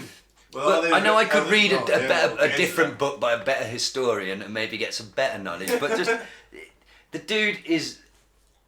It's 500 pages. It's not as if he's just he's like. thorough. He is. Well, He's thorough to a point. he's thorough Yeah. in his writings. I'd He's bang not on thorough that in as his much. research, I would argue. Yeah, but when drawing his conclusions, he relies a lot upon the Anecdotal word. evidence. Anecdotes, levels, and that's what every UFO, that's what every alien abduction counter is, isn't it? Anecdotal evidence. Which is why I all don't this like stuff. them. Yeah. It's true. It's because I loved aliens, talking about aliens, but UFO abduction stories, I always rip them, don't I? And because Yeah. I just have a sort of thing of like, but there's no. It's all just some fucking dude's story. That's why I can't. You know. Whereas show me that video we were discussing earlier, where you can actually fucking see something weird going on, and I'm like, whoa, mind blown. Yeah. And I love UFOs and the idea of them. It just alien abductions they've never captured my imagination, really. I just call bullshit on all of them, which might be wrong, because like David Icke himself said, he says this in this book, to believe them all would be fucking insane, Yeah. but to discount every single one of That's them it. would Just be needs one. equally as Yeah. insane. You need one. That's it. So yeah. All right. Well, let's see what David Icke has to Okay. say about the situation. 2 seconds, guys. Yeah. I should point out that we will probably be referring to him as Saint Icke Well, at he's, some point in the show. he's because one of the patron saints of the show. If this is your first episode and we're 100 in now, I think he should actually be the patron saint of conspiracy theory. Totally, do you know what I mean? Because he's got way I don't more know. fucking credibility than fucking Alex. and Tony Blair. Well, yeah. He's, you know, I don't think Alex believes a word of anything he says. Alex is an actor. Alex is the biggest I agree fake with on that. planet Alex, Earth. yeah. Alex But- is in for the cash. That's Oh, what he's in for. damn straight. I have been watching some awesome videos of him like, you couldn't kill us as easy as it could, that's right, we're on the internet, because he's still on fucking Line, he's still on fucking YouTube and all that. They couldn't kill him, they made him when they did that to Yeah. him. But anyway, Mr. Icke has a more... Slightly more credible hue. And I believe he believes what he's saying. That's the difference. Yeah. I don't have to believe what he's saying, but he believes it, which is Yeah. enough for me. Yeah. So, in short, patron saints of the show, David Icke, Tony Blair, Alex Jones. Oh, yeah. For various reasons. Put fluoride in the water, turn the freaking frogs gay! Yes. Love that man. Alright, so let's see what Saint Icke has to say. As I've been trying to uncover how the world's controlled by a few people, which it is, and who those people are, it has emerged from my research that bizarre as it may seem, a reptilian race from another world, interbred with humanity in the far ancient world, creating hybrid crossbreed bloodlines. You see references to these in the Old Testament and into the endless of the ancient texts. In the Old Testament it talks about the sons of God, which in the original is sons of the gods, plural, interbreeding with the daughters of men to create the hybrid race, the Nephilim. These gods were the literal gods of the ancient people. And they used to sacrifice people literally to the gods. And these crossbreed bloodlines, as ancient accounts around the world, were put into the positions of ruling royal power in the ancient world. And then, as is happening today, when you do the genealogy of the ruling families and the ruling positions of power in the world, be they the 42 presidents of the United States up to Bill Clinton, be they the British royal family, be the aristocracy of Europe, any of these key ruling elites, the top of the banking system, the top of the global business system, you hit the family lines which go back to these same ruling lines of the ancient world, royal lines, that the ancient accounts say were the crossbreeds between humanity and these reptilian gods. In other words, a reptilian extraterrestrial race has been controlling planet Earth for thousands of years to this day and putting its genetic compatible bloodline into the positions of power as presidents, prime ministers, banking leaders, business leaders, etc. So that's the theory. So, yes. Gods. God! So why you had to say that? He was taking a piss out of Americans, I think. Bless him. So, reptilians, also known as reptoids, lizard people. Oh, I like that. Reptoids. Yeah, reptilians, of course. Saurons, draconians, and scaly bastards. Well, that was added by me. Yeah, the idea of reptilians. Oh, mate. Is that hang on, that's a xenophobe with an X, because I'm against aliens, or xeno. Yeah. Super quick mini tangent, I promise. It'll be brief, but you know the band Saxon? Yeah. I've been loving a song of theirs called Crusader. I listened to it on repeat. I fucking love that song. But I watched it on YouTube and I went to the comments and I was like, oh. And it was basically everybody like, this fucking song wouldn't pass in 2019 and like, oh my god. And then other people just like, yeah, the Christians, fucking dirty Muslims. And I was like, huh? Like, I knew it was about the Crusades and I know what the Crusades were. Yeah, but then, it's Saxon, who are a bit like Iron Maiden, like a poor man's Iron Maiden. Yeah, poor man's Iron Maiden. But then I they listened, do historical songs. but this is how thick I am. At the start of the song it goes, who dares battle the Saracen?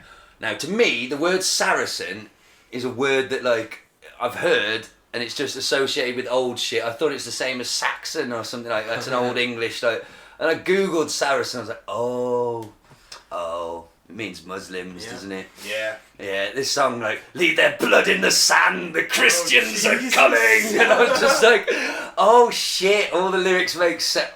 Oh yeah, this is a little bit dodgy now, isn't it? It's not a fair that Saxon are a white supremacist band. No.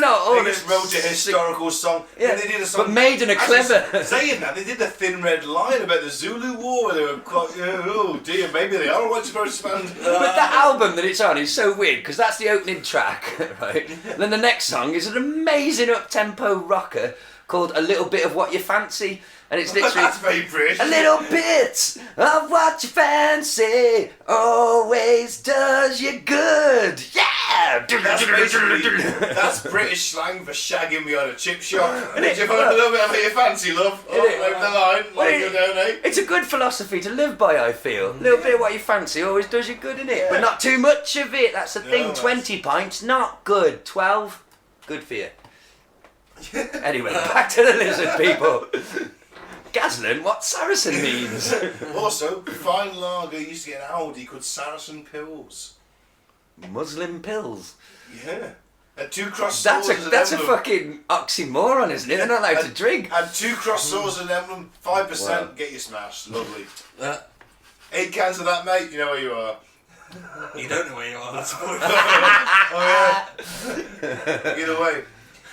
So, The idea of reptilians was popularised by Saint David Icke and a conspiracy theorist or truth teller, Truth seeker or on researcher. your point of view, who claimed shape-shifting reptilian aliens control Earth by taking on human form and gaining political power to manipulate human societies. Saint Icke has stated on numerous occasions that many world leaders are possessed by reptilians. Yeah. Now, we're not talking geckos, are we, in real life lizards? We're talking about an alien race. Yeah. Humanoid reptile. That we can't see with our naked eye. Because they got shape-shifting technology, which I'll get into shortly. Yeah. Okay. He explains that in quite a lot of detail in the book. Really, that it's technology that's allowing them to do this, basically. Absolutely.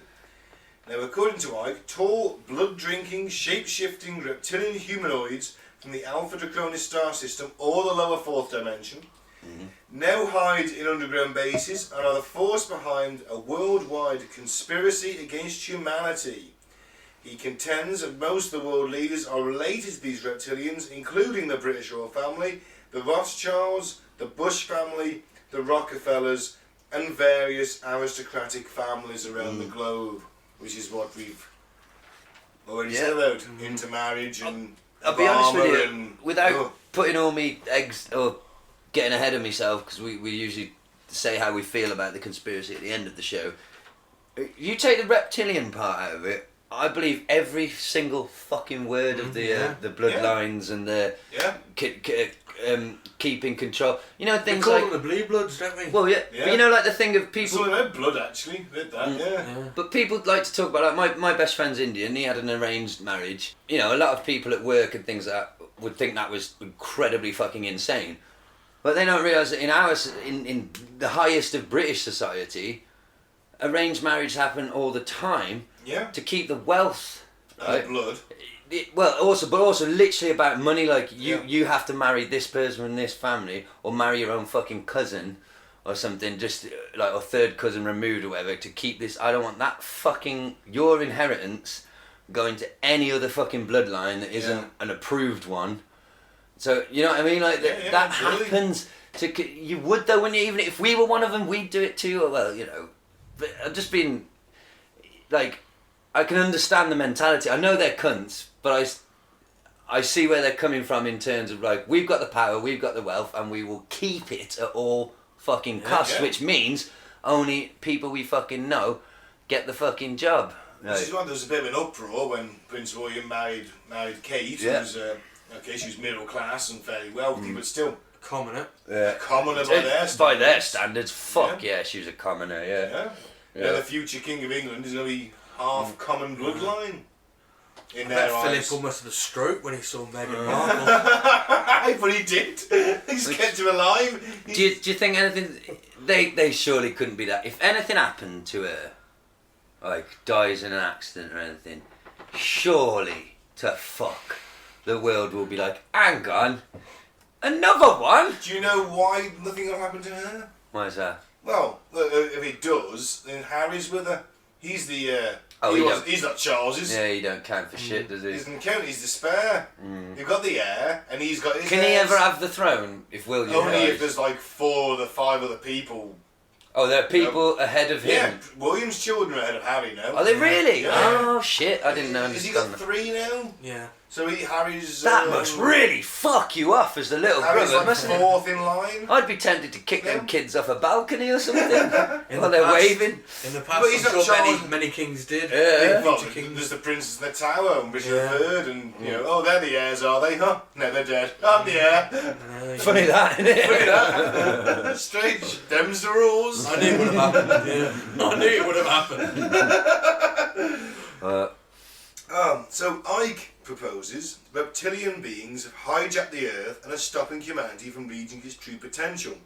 He claims they're the Anunnaki deities from the Babylonian creation myth, as well as possibly being fallen angels who mated with human women, the Nephilim.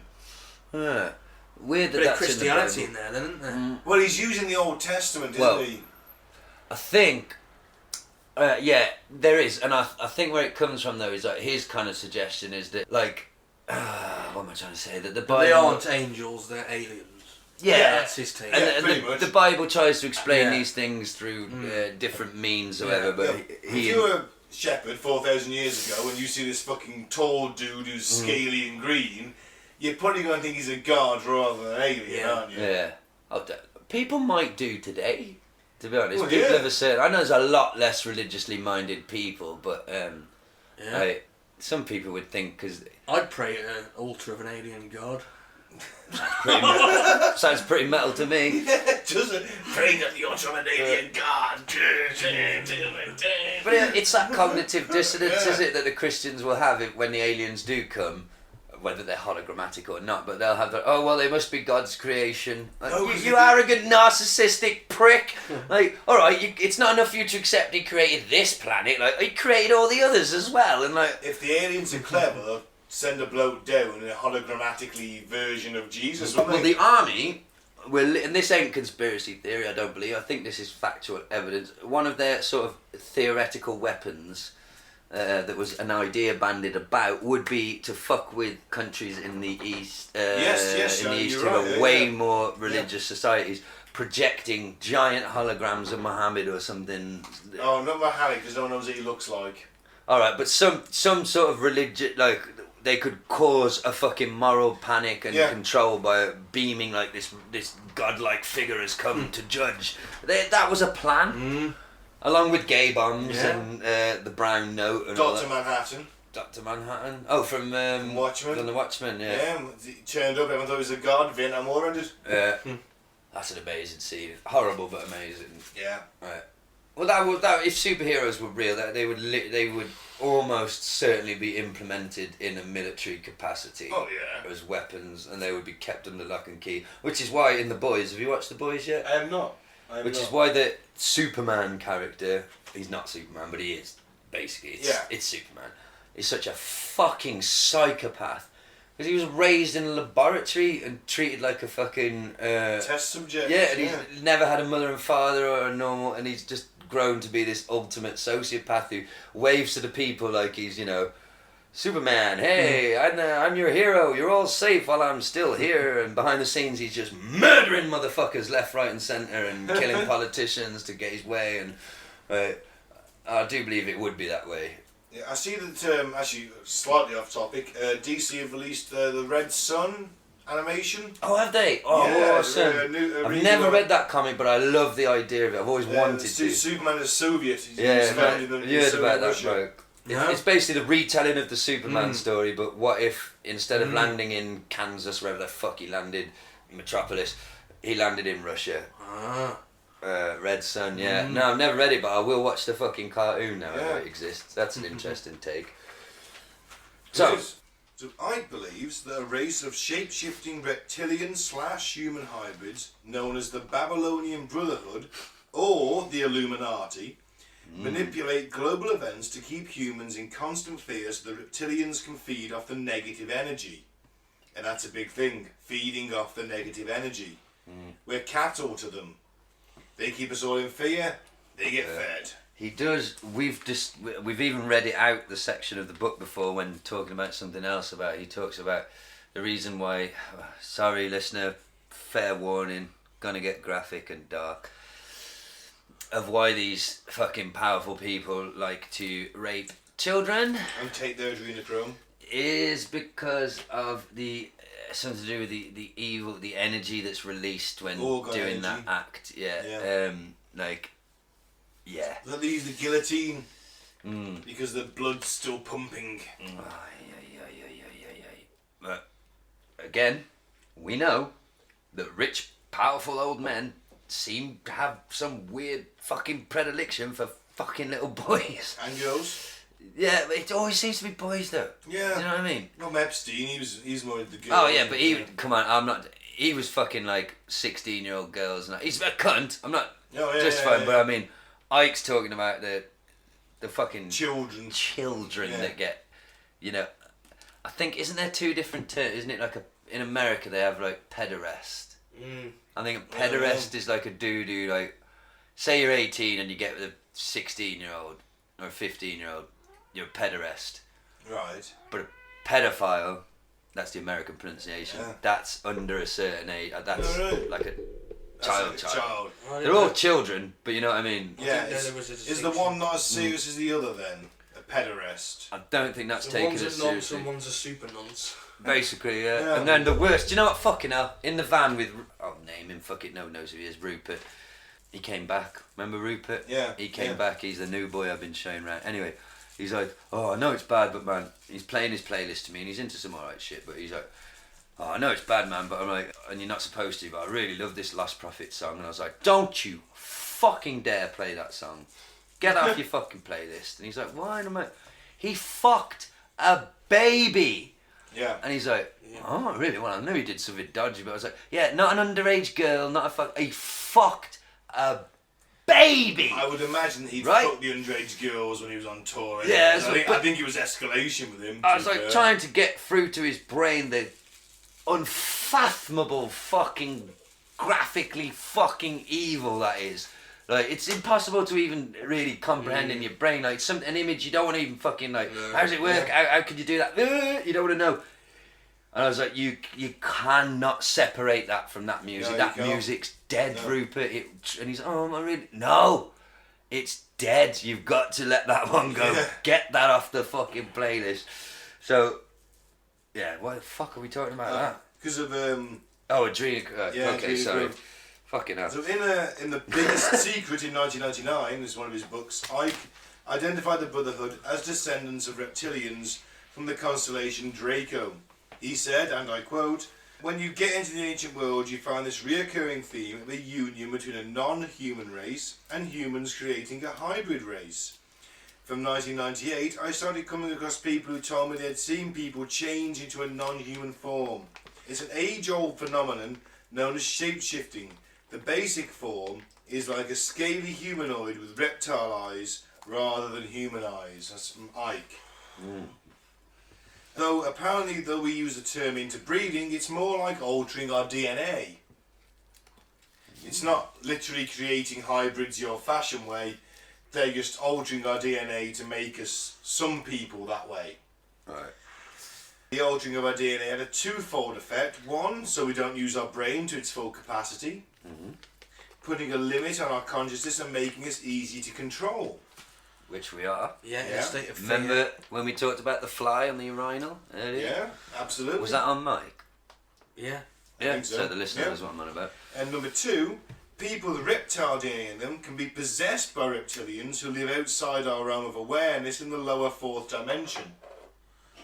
Stinky buggers. Probably where it goes a little bit crazy. And isn't that where Alex says that all the negative energy and emotion is like... Oh, possibly. I'm sure that's what he said, something Yeah. like that. It's the warp. God damn it. It's grimdark. Yep. So by having power in every single country, the reptilians have created a global prison that people don't realise they're in. The prison was created by drawing country lines, which leads to endless wars and conflicts, which is another way they control us. Also by distracting us with the media, entertainment and even politics. They've made the population stupid and lazy by poisoning our food, air and our water. Well, yeah, I'm pretty much bang on with all that. Yeah, me too. In all fairness. That's the thing, isn't it? It's easy to take half of this is quite plausible. Yeah, I'd go as especially far when as you, say 90% of it. well, especially when we look at the recent Michael Moore documentary with the Flint, Michigan water supply. Oh man, that was I mean, like, a hey, good... can we have some clean water, please? Nah, sorry, the car plant needs it. Unlucky. Have the lead stuff. Sanity. I mean, you're putting a car above a person. Lives mean that's what people when people the 9/11 deny the people there's completely nothing dodgy about it. We absolutely accept the official story, and you're a fucking arsehole if you say any different. Clive's one of them, Pointing towards the University of Alaska. but it's like They've just released a paper. Did you not see it in the news? no. No, I didn't see that either. Yeah, they released a paper about Building 7. Oh well. And they basically said either it's the first building, a steel building to have ever fallen free fall from office fires, or it was a demolition. It's demolition, but like Building 7. Yeah. it's the I naivety. don't know enough about it to make a. But a firemen, comment. and you got all these professionals stating, signed it and said like, yeah, we saw Well, that. there you go. We heard. We all saw it with our own eyes, but my point I was going to make for it was that basically the naivety this is my personal opinion, of people that absolutely will not accept any dodginess to 9/11, and Flint, Michigan ties into this. These people refuse to believe that the government puts such little value on our lives. Yeah. They refuse to accept that 3,000 people could be sacrificed in order to make billions of dollars. Yeah. Oh, how fucking hopelessly naive. Their lives must be like a Disney cartoon. They are. I firmly believe we mean nothing. But it's mainly because they're good people. They don't believe that anyone else could be like that. That's a good point, Mike. That's a valid point, yes. Yeah, I'm not having a go. Yeah, that is important, a good point. But it's sort of out like of their realm of possibility. Yeah. They wouldn't even dream of doing it. But therefore, nobody else would. But that's their own cognitive dissonance. Yeah, of course it is. Because they wouldn't do it. The people we've elected who are the best of us, they wouldn't do it, would they? No. So only when you look at how they're not the best of us. We're indoctrinated from birth to respect authority, respect power. You know, but the Flint, Michigan is a really good example on a smaller scale level of showing you, like at a state level, how little those lives meant. They put way more value on making money at the car plant. Exactly, yeah. Profit over people. So if that happens at a state level, you can see it, it's documented. What the fuck makes you think it doesn't happen at a national, international level? Gulf of Tonkin, Pearl Harbor. What was the Operation Northwoods? Operation Northwoods. That was planned. It literally says using radio-controlled planes to fly into buildings.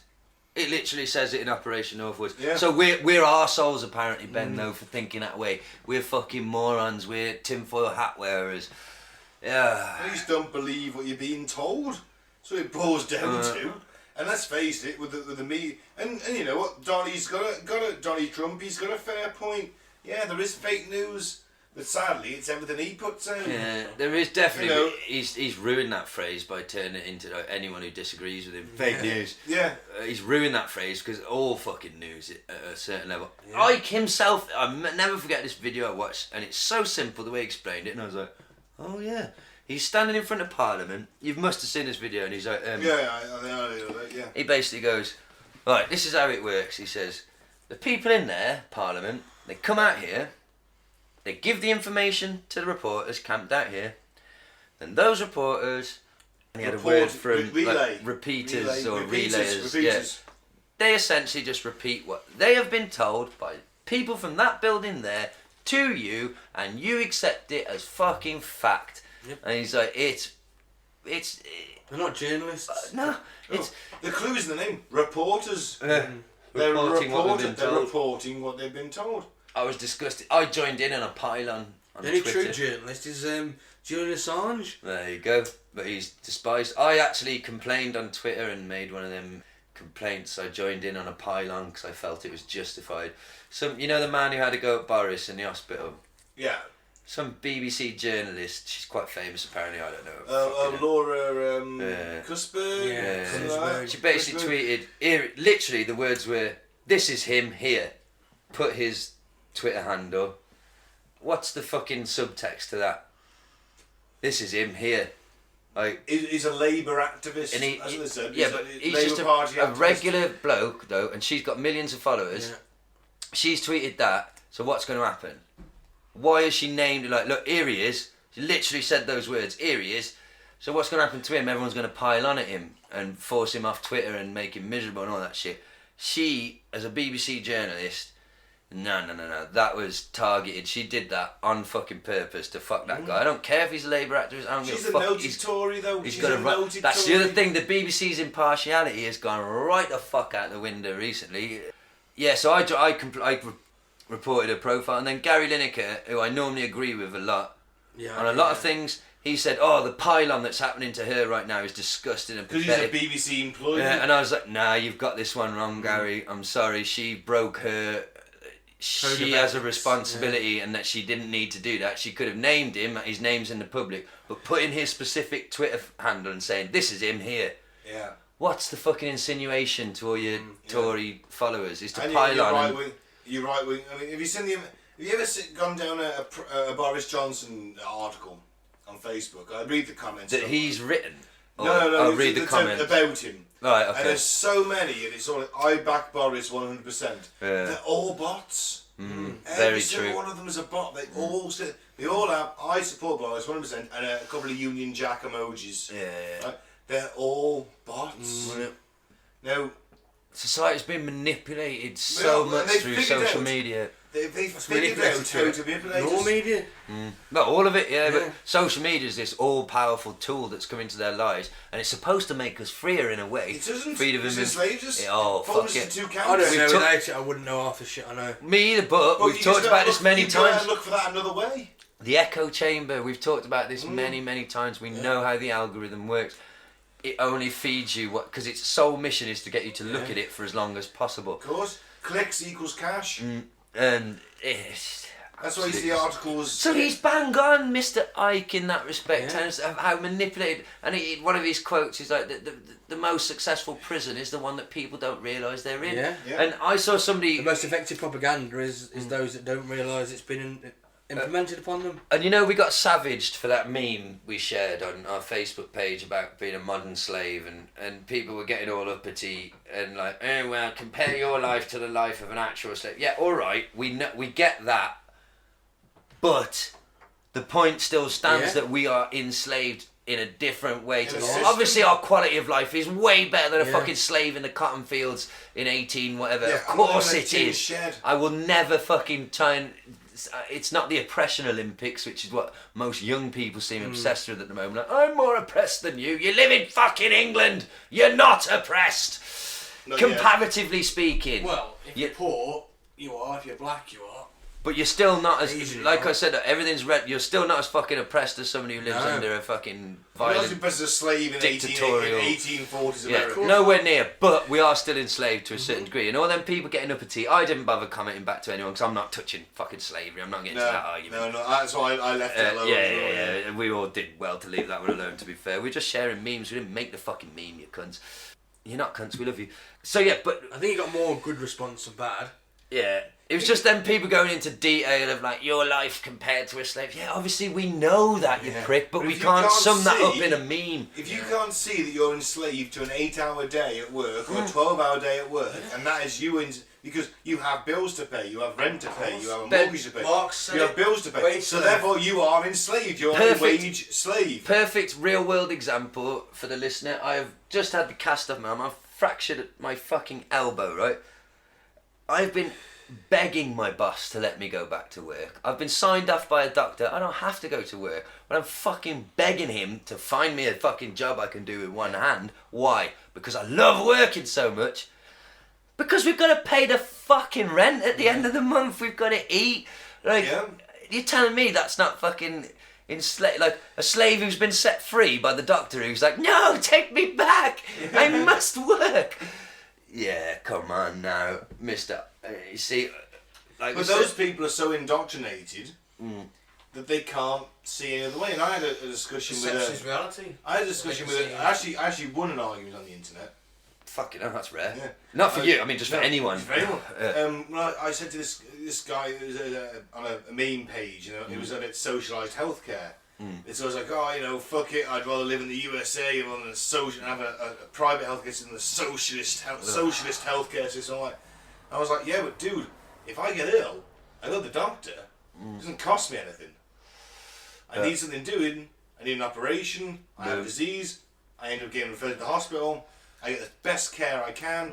It doesn't cost me anything. How much do you It pay costs for an you a bit. X-ray in Come on, America? it cost me my national health. It cost me my national health Which is insurance. not a lot. which Well, is you not- don't miss that because the No. money was never there. It's taken off your It's paycheck. spread out equally among all the people. I've had 3 X-rays in the last 6 weeks. How much would an X-ray cost me in America? Oh, Fuck fucking me, hundreds couple of of $1,000. You'd More, probably I'd say say. to the doctor, well, you don't X-ray me, just 20,000 just probably. poke it and guess. Yeah. You know, have a guess. Yeah. But I've had all of that. They put the cast on me. I'm getting physiotherapy now. It's not Yeah. costing me a fucking penny. Yes, I have to have the time off work, but that one doctor I complained about wasn't too great, but literally everybody else, the nurses and the sort of desk staff, couldn't be any fucking nicer or more helpful, understanding. You know, like... In the US, 40,000 people a year die because of no health insurance. Yeah, if you're black, you're way more And likely it's to the biggest die. cause of bankruptcy. Cheers, buddy. Medical bills. Wow, really? Right, so you a cigarette. Yeah. Yeah, go on. Yeah, I can imagine, dude, if you don't have that health insurance and you... I look at my father has to have dialysis, I think, 2 or 3 times a week. It might be 3 times a week. How the fuck would he afford that? I mean, he'd be dead. Yeah. He would be dead. He's got a life-threatening fucking illness Yeah, that they are absolutely. basically keeping him alive by him going to this machine 3 times a week. It's keeping him alive. Yeah, And it ain't absolutely. costing him a penny. And then on the flip side, you gotta love the old school parents. Like, my parents never claimed a penny, not because they think they're too good, they just haven't had to. And the only reason they know about this, Dad was on his machine in the ward and somebody came round like, do you know what you're entitled to? Well, no. Well, now they're getting like handles and things fitted in the house up the stairs, and Awesome. like the bathroom's going to be, because they can't, neither of them can get in the bath anymore, so they're going to turn it into a wet room. You know, where you have... You just have a seat and you sit on that in the shower. Yeah, and like all the water, basically the whole room is a giant shower, basically. Yeah. And my parents are feeling bad about it and stuff like that. And I'm like, you've both paid into the system your entire fucking lives. Take everything they're offering you right now. Absolutely. But how It's a amazing good is thing. it that they're even being offered? That's it. It's a good thing. Of course. I want the less able citizens to be able to have a decent life. Of course. You know I joke when you talk about that your dream economy out of capitalism, and I say communist we system. need to look down on people to feel human. Like, it's comedy. I'm being silly when I say that. Of course I don't want people to fucking suffer and live a shit life. But bring it back to the main subject. Like, this is what he's talking about. Take the reptiles out of it, and it's bang on what he's telling you, how controlled you are. All the information coming to you is controlled and manipulated. It's not as if it's unadulterated or like straight from the source. Or it's not as if we've got cameras in the fucking offices, have we? Yeah, we get to see all the stuff that happens in Parliament.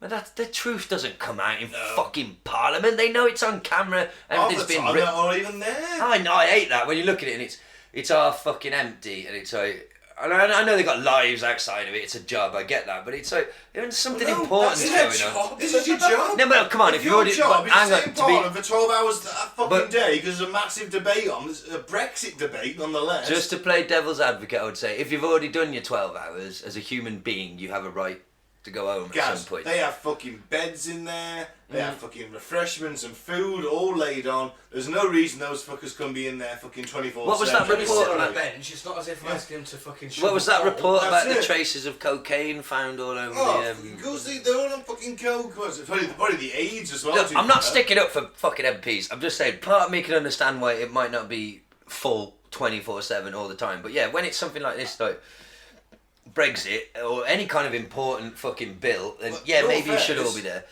At this current time, our Parliament should be in fucking session 24/7. Yeah. You know, we're on Prorogued at the moment. We haven't got a Parliament. we're on the fucking edge of a precipice here. Yeah. If the Prorogued. economy's gonna fucking slump, which some people think is okay, and it's gonna slump like Rees-Mogg did in that Oh, yes. fucking Oh, sea. I've never wanted to punch a human being more than I said it the other punch week. him. If I was sat across the room from him, I'd have got in my seat. Just I'd fucking have gone across, sat him up. got him by the lapels, pulled him up, slammed him back in the seat, and said, "You sit up. This is important." And gone back to my seat. Yeah, we shouldn't really physically attack anybody. Yeah, I'm not physically attacking him. I'm just pulling him up by his fucking I think it would shitty have said- three-piece suit and putting him back in his. Can you fucking imagine seat, if there sat was some upright. hardly known Labour MP who's ex-military, but he's not one of the famous. No one knows who he was. but He's a yeah. and it was him, you know, this imaginary guy who walked over and you fucking sit up, sunshine. yeah. That MP would have become the fucking world's hero. Like, Yeah. Do you know what I mean? It couldn't have been more smackable in that instant. But it hasn't damaged him, has it? It hasn't hurt him. For me, Cunt. nothing showed the contempt the upper classes have Yeah. for the welfare of this country. Yep. Absolute that- wankstones. That photo, that scene Yeah. of him just lazing back on the bench. Because what they believe that you are where you're meant to be. So if you're Yeah. poor, you're feckless. You know, Yeah. the thing is, if I had, let's say that I was this hypothetical MP in this situation, I grabbed him by the lapels on his shitty three-piece suit Yeah. and slammed him back, made him sit upright, and then I'd fucking punch him in the face. Wow. What's the worst they're gonna do? They're like spout from Parliament, and I'll probably get a fucking. Them men in tights with the swords would have come and got you in the wigs. I hope the men in tights are on my side, Gaz. Yeah, probably. I'm thinking Robin Hood men in tights. Yeah. It all burst in and sang a song. We're men. We're men in tights. Tights. You know what? Fucking love that movie. Don't care what anyone says. Fucking love Me too. it. So he's black? Black chef, Virgin Blazing Saddle. There we go. Oh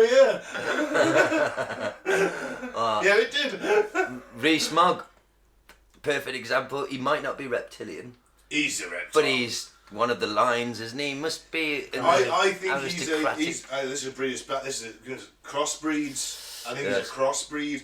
They aren't aware they're reptilian. They are controlled from the lower fourth dimension to push forwards the agenda known as the New World Order. What a fucking seamless fucking segue that was! Because I bet Donny doesn't know he's related to a queen. Because if he did know he was related to royalty, but nobody's royaler than me. That's it. Nobody. I'm more royal than a queen. I think he's got, like Loki in the Marvel universe. Yeah. He's always like wanting to be king. Yeah. He's a pretender, isn't he? He's the adopted I'm son. awesome. I think Trump is possessed by the Loki version of the reptilians. Like, I know I'm only a half breed. Yeah. I should be the I should be the king. I'm awesome. Yeah. That's Trump for me. He's possessed by him. Let's have a look at the reptilian hierarchy. Ooh. You got two classes of reptilian: full-bloods and crossbreeds. Racist. Full-bloods are aware they are reptilians and can change forms between their human exterior and true reptile skin. The full reptilians are not wearing an actual physical disguise. Instead, their human, quote, shell is created by vibrations that alter the human brain, so your brain just thinks it sees a human. Yeah. And that would be They Live. Yep. One of our early episodes. It literally is the concept of the the glasses, isn't it? Like, and Roddy Piper said before he died, he certainly did. They Live was not a documentary. It was not a film. It was not a film. It was a documentary. Yeah. Maybe he knew There you go. something. Maybe he did. It shows you John Carpenter's never been whacked though, isn't it? Has he? No, he hasn't. Oh, I'm going to say. I thought you said he has. Yeah, crossbreeds aren't aware they're reptilian but are controlled from the lower fourth dimension to push forwards the agenda known as the New World Order. That ties into all our presidents and monarchies being related. Yeah, and the project for the American century. Exactly. Well, see, there you go. And is that a neo-Nazi thing? The Nazis who infiltrated the government after the Second World War, or is that a reptilian agenda? Well, there's fascists in every country. Well, that's true. You'd argue the reptilians are fascists. Definitely. So among the two types, are a different race at the top. There were the Dracos, who are winged albino reptiles, like Pindar, Jesus fucking who Christ. we'll come to later. How tall are they? 5 to 7 feet tall. 5 feet. 5 to 7. Say. But they're still the bigger, the more powerful you are. I think the bigger you are in this scenario. If it was 5 foot, I'd think not so impressive. It's a winged albino lizard, Mike. He's 5 foot. Smaller than Mom. Yeah, he's also got the alien strength and wings. Yeah, but he's a midget. 5 foot's that small. Small enough. No, that's true.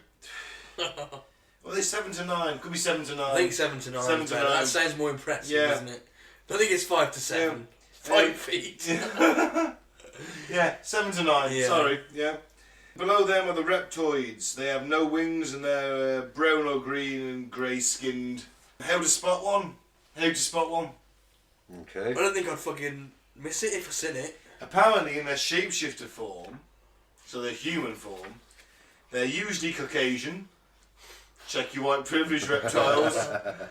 Piercing eyes that are green, hazel, and sometimes blue. They lack empathy.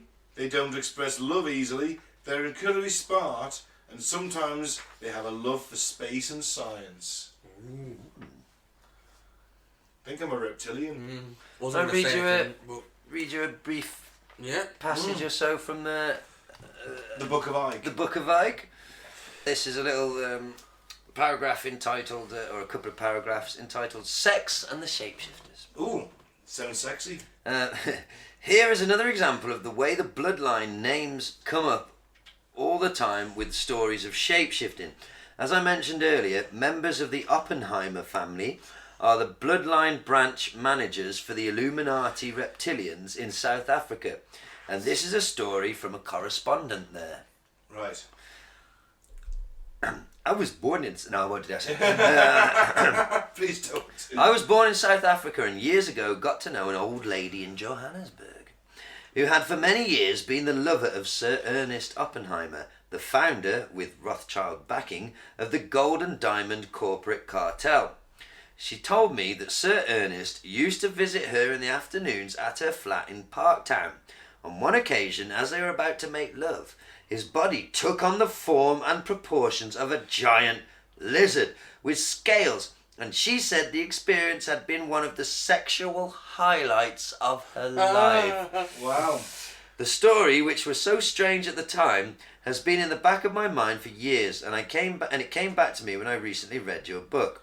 Sexual activity seems to be a time when shape-shifting can happen, as the hormones, blood and energy are affected dramatically. A businesswoman in Canada told me of her reptilian experiences. The first was with a Portuguese man who treated her terribly, and she was little more than an imprisoned love slave. She said that he shape-shifted into a reptile.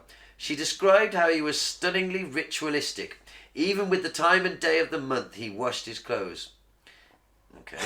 She later had a relationship with another guy who she said was nice on the surface but had a very dark side and was constantly battling with it. She bought The Biggest Secret, one of Ike's earlier books, when it was first published because it exposes in great detail the reptile. Oh yeah, alright. Yeah, it's just... It's basically just people telling him. You gotta rely on these people. I had a bad relationship. He must have been a reptilian. Yeah. Okay, here we go. He kept me as an imprisoned love slave. Here's a quote from a woman called Pamela, who we met briefly at a Los Angeles conference. Okay. Reptilians are not a politically correct species in the UFO community, and to admit to having sex with one, much less enjoying it, is beyond the pale as far as more conservative members of that community are concerned. But I know from my extensive reading and research, and from talking personally to dozens of other women and men, that I am not unique in reporting this kind of experience. I am the first to admit that it is a vastly complex subject, a kind of hall of mirrors where dimensional realities are constantly shifting and changing. Certainly the reptilians use sex to control people in various ways. Oh, the bastards. But I do like this idea of it not being... Because I remember us discussing on the Lost episode what I didn't understand for a while before I actually read the fucking book was when they shapeshift, is it like, you know, in let's say any werewolf movie or something where a gross physical... Let's talk more about the American Werewolf in London scene, which is probably the best transformation scene anywhere. Bubbling and steaming and stretching and like this horrific transformation from your human form to your reptilian, you know, that kind of shape-shifting, like literally your DNA molecules are moving around and it's horrific, this smell of it, like fuck! What a nightmare! No wonder they don't. Sex. Yeah, no wonder they don't reveal them true selves very often. Yeah. But it's not that, is it? No. Like saying it's literally a psychic thing or a technology thing as well. They've got some kind of amulet or a bracelet on that basically sort of just disguises affects their molecules in a way that protects a holographic figure over them. It's just a bit mask. like Melisandre of Game of Thrones. Yes. Yes, that's essentially wearing a human costume, isn't it? Yeah. That's digitally projected, but their technology is so advanced that it can literally convince us that it's flesh and blood, you know. Well, Boris ain't got a very good one, has he? Oh God, he got the short end of the stick with his, definitely. Somebody give him a sensible fucking haircut, for God's sake. Someone get involved. He's the Prime Minister. Give him a short back and sides. They've tried, haven't they? They've sort of trimmed it down a bit. It was. Yeah, but it's still... Come on. on. There's tales of him. He's like he's been to the makeup artist. He's on Have I Got News for You or something. Had his hair done, and just before he goes on camera, he ruffles it. Yeah. He does it for effect. That's his look. That's his thing. His shtick. Makes him look a lovable fool. Yeah. Where he's... And it's worked for him, isn't it? He's Prime Minister. So do you think there's levels to... Do you Wait, think, does like... that mean I can be Prime Minister one day? I'm a little buffoon. But do you think they can't all be like reptilian? I think a lot of them have just got to be involved in it. They're but they're not. half-breeds. Yeah, but not even half-breeds. Well, I They're don't just... think any of them are reptilian, but that's just... Are you jumping off the fence? It's not like you, Mike. No. Well, No, come on, let's have another 99%. So, hang on. That's my point. Before I lose it. So, if it's not this physical, horrible transformation, it's literally a psychic sort of thing or a technology thing. Because bear in mind, we can't see Wi-Fi. You know, there are things our eyes are not perceivable to. So, in moments of extreme passion, it might glitch out the system or something, or fuck with it. So you're fucking this dude, and when he fucking blasts his nut, he's just like, oh my god, and it just glitches the system for a split second, and you see his true form from it. You're like, oh, flickers over your cheek. Yeah. You know what I mean? Like, as he busts his nut. Yes, all over your face, neck, I would and think chest. you were having sex with a man first, but... Well, this is You're the a woman. woman. Oh, okay. Well, it was a woman talking in the book, so I just from her perspective, you know. I wouldn't choose to fuck a male reptile, you know, personally. Sure. Or a transgender one. You would if it was an alien. Or a robot. Female, yes, obviously. I'm not going to fuck a man robot or a man like. Apparently, alien. Graham Hancock says that he saw a female reptilian when he took DMT. Makes sense. Makes a lot of sense. You would argue that he'd be more likely to see a female reptilian when he was on DMT than anyone else, though, wouldn't you? Love that man. Really love that man. Blew my mind. But anyway, so yeah, I can see that happening. A glitch in your disguise thing in moments of ejaculation. Yeah, it's a possibility. It's when everyone's their most vulnerable. Let's face it. The earth's coming to the world is shaking. The earth is quaking. Sex magic, brother. That was called my God. AC/DC. I had to explain to Rupert what sex magic was, and I realised as I was talking, I sound like a fucking mental patient. He was looking at me, because he said he's into conspiracies, so I played him a few podcasts and things, and he's not as into him as he's like, you know, I like the 9/11 conspiracy, and like, I listened to the Men in Black. I put the Men in Black last podcast on the left episode on. Oh, yeah, there's a couple of them, isn't there? It broke his brain. It was when it started going into like psychic aliens and things like from different dimensions. And he was like, "What the fuck is this?" And I was like, "You said you like conspiracies." He likes kind of like government conspiracy. You know, he's on that level. You know what I mean? Like JFK. But yeah, future episode. Interdimensional fucking, you know, time traveling humanoid fucking aliens. Yeah, he was a bit like, what the fuck? But yeah, I explained what sex magic was to him, and I could just feel him looking at me, just like, what? I was like, well, Google it when you get home. Just I'm not fucking making it up. Crowley? Yeah, no. Well, he knew the Aussie song. He's like, I love that song. I'm like, yes, that's the person he's fucking singing about. He's fairly significant. He's the champion power bottom of humanity.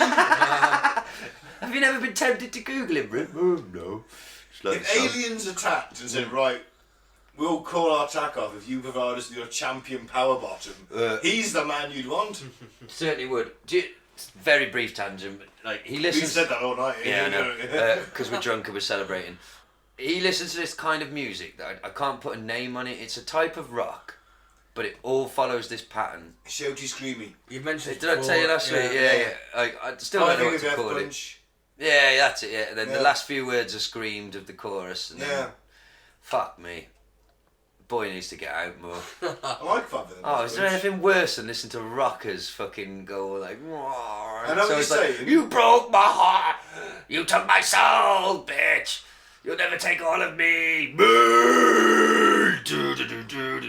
I held you. And... fuck off. Sing about war. 5 Finger Death Punch do. Do not like their Offspring cover. No, that's a bad cover. I played him the original. He's like, oh yeah, it's quite grungy. Let's talk about blood for a second. Ooh. Blood is very important to the reptilians, and for one thing, they apparently consume quite important to humans too, to be fair. Yeah. Well, apparently they consume it. They also eat parts of human brains, and apparently prefer children because they aren't as full of poison as the adults. Because remember, they're poisoning our food, air, and water. Children haven't got as much of that in them. It makes sense. Yeah. Ike points out there are markers in some people's blood. Now, it's thought the reptilians emerged from the underground reptilians. So they went underground, they emerged, they bred with us, they always had, well, didn't breed us, they always had our DNA. The originals come from the mountains of Turkey, Iran and Kurdistan, which is where sort of civilization started. Yep. You know, Mesopotamia, that kind of region. Yeah, Iraq, basically. Cradle of life, they call it. Yeah, of course they do, yeah, they do, yeah. But this area is Cradle of civilization. Cradle of civilization, exactly. This area is where the hybrids began, and has more people with incredibly rare blood, RH and RH negative, which are the two most rare human blood types. Apparently, in that region, you have more people with that blood type, or those blood types, should I say? Yeah. Yeah, I'm just reading here what he says about, like, with respect to reptilians being underground, because he links the greys into all this. That basically this chapter's called "The Greys Are Reptilian." Oh, I've got some stuff on there. Yeah. Okay, it basically says greys have been described as having reptilioid, amphibioid, or even saurian, I don't know that word, genetic base complete with scaly skin and webbed claw-like fingers. He says that people have reported seeing reptilian eyes with vertically slit pupils with the, quote, big black slanted eyes that seem to be in many cases some type of biomechanical covering. He says that they also appear to have an insectoid type infusion into their DNA. Franz Kamp came across this same theme of an aversion to sunlight in his own research of the reptilians. Now this is Franz Kamp talking. I'll just read you this quote. Reptilians are intuitive or paranormal creatures. They live underground because of the sun.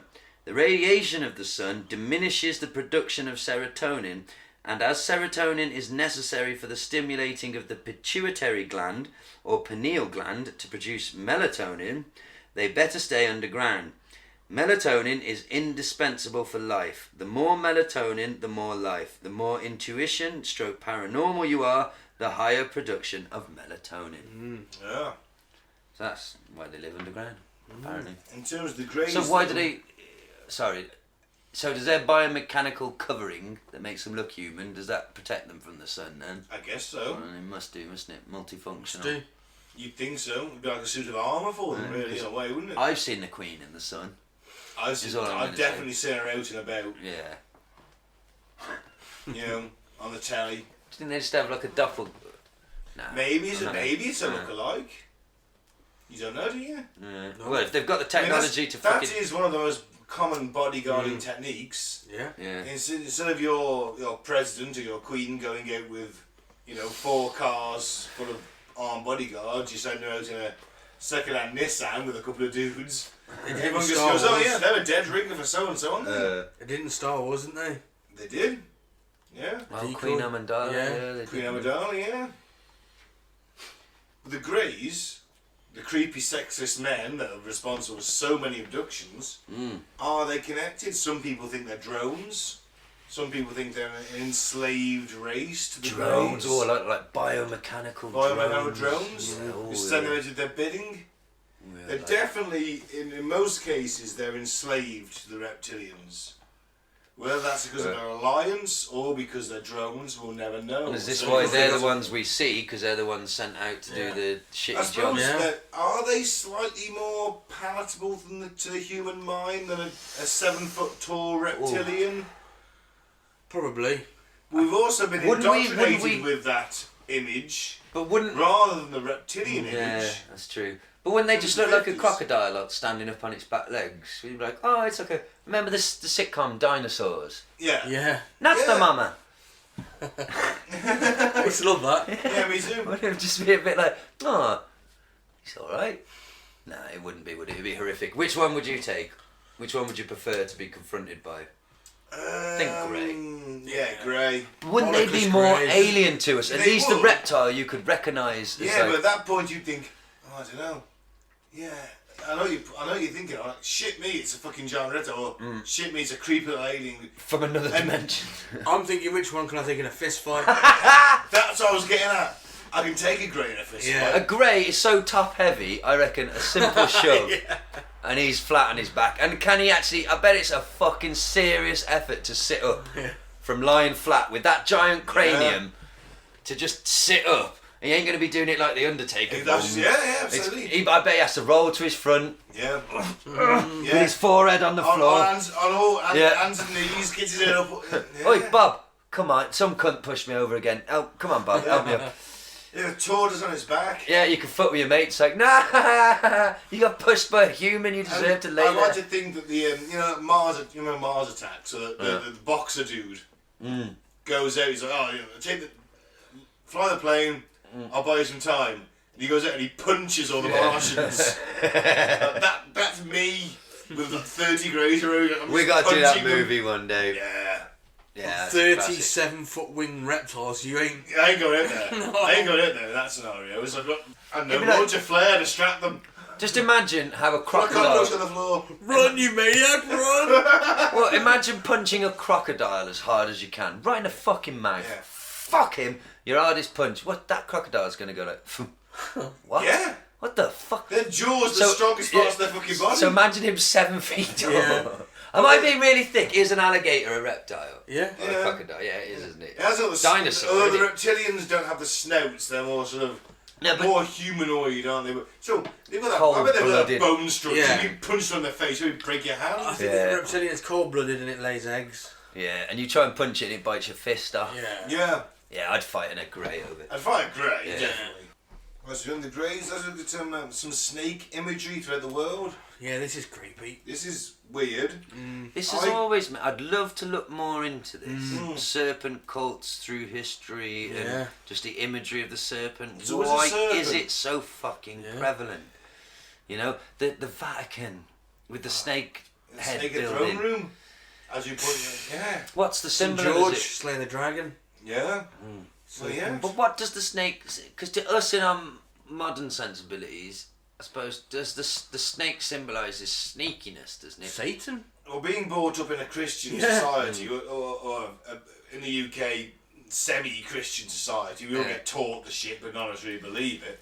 You know, the snake got into the Garden of Eden, you know, tempted Eve, which therefore led to the downfall of humanity, which puts us into their system rather than God's, but that puts us into biblical stuff, which none of us really go for. Yeah, but if you're Christian, you know what the snake means. Yeah. So why, if you're the head of the Catholic Church, why would you have a snakehead throne room? Maybe Henry VIII broke away from the Catholic Church because he knew there were secret Satan reptilian worshippers. Well, I think he broke away because he wanted to shag other women. That too. Maybe he knew about the Maybe. reptilians. Maybe the line of the Tudors was unbiased by reptilian DNA. Maybe he's a warring faction within. Maybe that's why he was so desperate to conceive a son from a non-reptilian bloodline to preserve humanity. Maybe Henry VIII is not the villain we make him out to be. Maybe he's a goddamn patriot for humanity. I think where I was going was like, is that a modern sensibility since the? And when I say modern, I mean since the Bible, like that kind of length of time. 2019 years. Like in that time, the snake. Ish. We've been told that the snake represents sneakiness, evil, whatever. But to these ancient peoples, did it represent something completely fucking different? Well, you've got different Power things. or Chaos is one of them. because I suppose a snake as an actual animal is fairly impressive. I guess. I mean it. Hey, they can jump. You know, they kill things and consume things like 18 times their fucking size. But they're probably I don't always know. being seen as sneaky because Covert. covert. They were used as an assassination tool. Remember, they would put snakes into someone's bed, a poisonous snake into someone's bed, so it'd bite them. They'd die in their sleep, and the snake's gone in the morning. No one knows what happened. You know, CSI wasn't up at that point. Yeah, exactly. Yeah, no, I didn't know that people did that. This was a pretty ingenious way of People doing used to be executed by being, you know, Thrown to the snakes. Yeah, you know the dude from Vikings, the popular show Vikings, Ragnar Lothbrok. He was actually executed in real life by being thrown into a pit of adders. Wow. I've seen Conan. Conan? The snake. Yeah. Cult, Wasn't Cleopatra bitten by an asp? She was, that's how she chose to commit suicide. She Yeah. was bitten by an asp, yeah, She's a snake. of course. But also, remember, it goes back further than that. A figurine found in modern day Iraq, Mesopotamia civilization. 6,500 to 3,800 BC. Of a statue of a humanoid snake holding a baby. Stories of reptile gods and demigods are found throughout ancient history. Mesoamerica has a winged serpent god named, Quetzalcoatl, something like that. Quetzalcoatl. Something like that, yeah. The Hindus have a god called Naga, which was half human, half cobra. Apep is the Egyptian god of chaos, and is depicted as a cobra. And that doesn't even include how many cultures have myths about dragons. Well, we have, isn't it? Yeah. Yeah. That's just, the Chinese, for a start, I mean, they love a dragon. Do you know a weird little fact? At my junior school, Ketley Junior School, there's a hill in Ketley called the Dragon Mound. And our logo for our school, I don't know if it still is, was a dragon. And I don't actually know the real fucking reason why this weird little mound, it's huge. It's just I think it's man-made. It might be the result of mining, possibly. But the story that they told was that there was a sleeping dragon that terrorised the locals. It went to sleep and they covered it over. The Dragon Mound. At my school, it was a pig on a wall. What was the story behind that then? The story is that in Dawley, there's this famous photo of Captain Webb, who was the first man to swim the Atlantic. Channel. Swim the Channel, but swim the English Channel, is from Dawley. Right. Yeah. And when his parade went through Dawley, Yeah. a pig that was being kept in a little pen next to a pub, I think it was the Unicorn pub, Yeah. got up on the wall, got his front trotters up on the wall, and watched the parade go past. And there's a famous photo of these two Dawley men sat there next to this pig who's up on the wall, watching the parade go past. It's the pig on the wall. I've So got to There's a say, logo pig with his trotters on the wall looking over. yeah. got to say the Dragon Mound Yeah. is cooler. Dragon Man's cooler, yeah. Much cooler than that wasn't a football team badge, though, was it? A pig on a wall. Must have been it was Captain Webb Primary School. Oh man. Oh. So it doesn't inspire you, does it? You can be that pig, you can get up on a wall, or you can be a dragon. I know which one I'd rather be. Yeah. You can be a pig that got up on a wall and then was slaughtered for bacon 3 days later. or you can be a dragon. Dragon. But what made me think of that was you saying the prevalence of dragons in British, not just British, but we're fucking obsessed with them, aren't we? In Britain, Yeah, I mean the St. George. St. George. It goes back further than that. I mean, Shit! I've literally never made that. So what's the story? St. George slayed the dragon, didn't he? Yeah. He's our patron saint. Isn't He is. You just slayed the dragon though. He didn't do anything else. He just slayed the dragon. But is that representative though? Did he stick one to the Illuminati? If you go further back, the banner of the King of England, of Alfred of Wessex, who united England against the Viking invaders, his banner was a dragon. It was known as the banner of England, the battle banner of the King of England. If he went into battle, the king was on the field. Yeah. His banner was a dragon. I fucking love that kings were involved. I mean, how involved were they? Sort of... Some of them got fucking stuck in. Yeah, because I mean, like they had that. my favourite is the Black Prince, and that's not a racial slur. He wore black plate armor. Metal! He was a Prince of Wales. That was the title. It was the Battle of Cressy. I forget which English king it was, but basically we slaughtered the French with longbows. we laid it our ground perfectly. We had our archers on the flanks. The English longbow were firing sort of 5 or 6 aimed shots, or more than that, 15 shots a minute. Imagine that hailing down on you. These bows, 300 metres, they're piercing plate armour, or they're killing the horses. You're tumbling down the mud. You're trying to advance on foot through the mud that's been churned up by men that have got further than you. And all the time you're being shot at by arrows. And then this dude in the front rank, full black plate armour, with a gold circlet around his head and a dragon banner behind him. He's just... You're getting a semi right now, aren't you? I am, yeah. We can all see it. It's that big. I think knights, image-wise, just the idea of them, I'm not so sure of the reality, but the idea of them I find pretty hard on inducing, to be fair. Who would win out a knight and a samurai? Ooh. Samurai. I go for Hasn't the the Knight got way better armour? Knight's He's got got way better better armour. The samurai will be technology. quicker.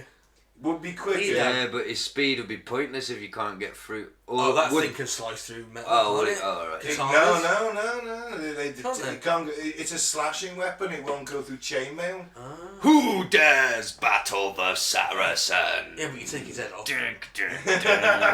Oh yeah, if he gets the gap between the armour, yeah. But wouldn't it the be Knight, a bit but I like- think the Knight's because he's got like a double-handed sort of Morning broadsword. Star.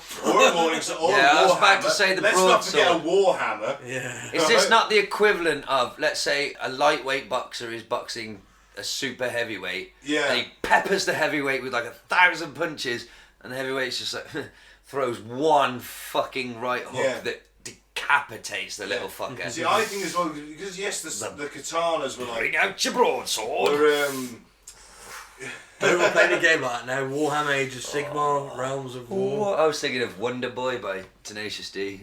Wonder Yeah, Boy. when he sings the live version, like at some point he goes, "Bring out your broadsword," and starts doing some pretend sword fighting. But The katanas, yeah, they were great swords. They were folded, but they'd lose their edge. They couldn't stand up to a Western broadsword, so heavy steel. And at the end of it, yeah, the Western sword would have lost its edge. The katana wouldn't.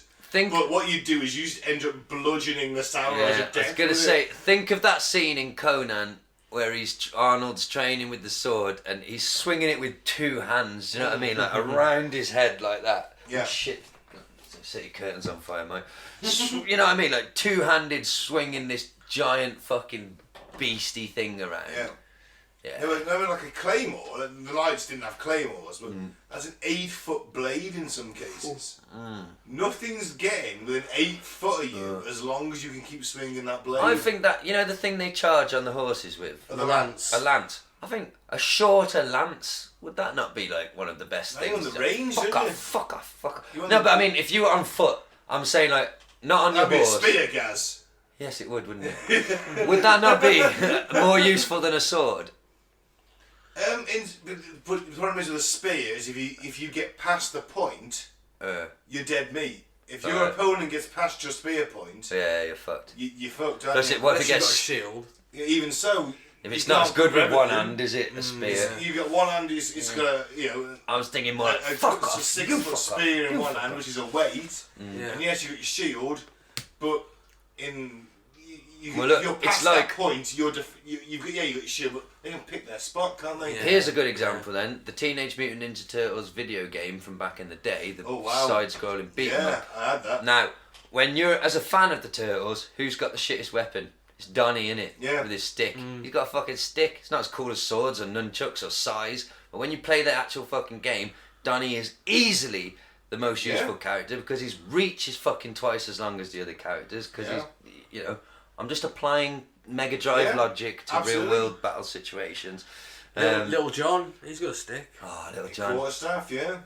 Bless him. It was a man from Nottingham tried to cross the river. The quarterstaff is like, it was genuine. That was like trained to the rich and the common folk together. That was how to defend, because you're walking, in those days walking is a popular way to get about. You'd have a staff. The only way, pretty much. Yeah, but the only way, well, if you were rich you'd have a horse. Yeah. But if you were walking a bit, you'd have a staff to help you on your walk, same as people have a walking stick nowadays. And then you use it would for battle. you could defend yourself with it. It was a martial art. Bow A staff. martial art that's been lost, to be fair, Yeah. in Western world, yeah. Doesn't Aikido use They do, yeah. sticks and things, I think. Yeah, Somehow we'll tie this back to reptiles, because we're really, really professional. exactly. Well, we're going to have a go. We can't, though, because this is the last bit of notes I've got, to be fair. Okay. Pindar. Pindar. You remember Pindar? Yeah. We talked about Rings him a bell. on the episode that we lost. Pindar is, you see, there's 13 bloodlines, Right. isn't there? We've established that before on Pindar. Yeah. There's 13 bloodlines. Which is why the number 13 has some kind of cosmic significance. Well, not even that. Well, in our superstition, the reason 13 is unlucky is because that's the day the Knights Templar were taken out. Right. Friday the 13th, back in 14 something or other. But there's 13 bloodlines, so potentially the French king would have been one of them bloodlines.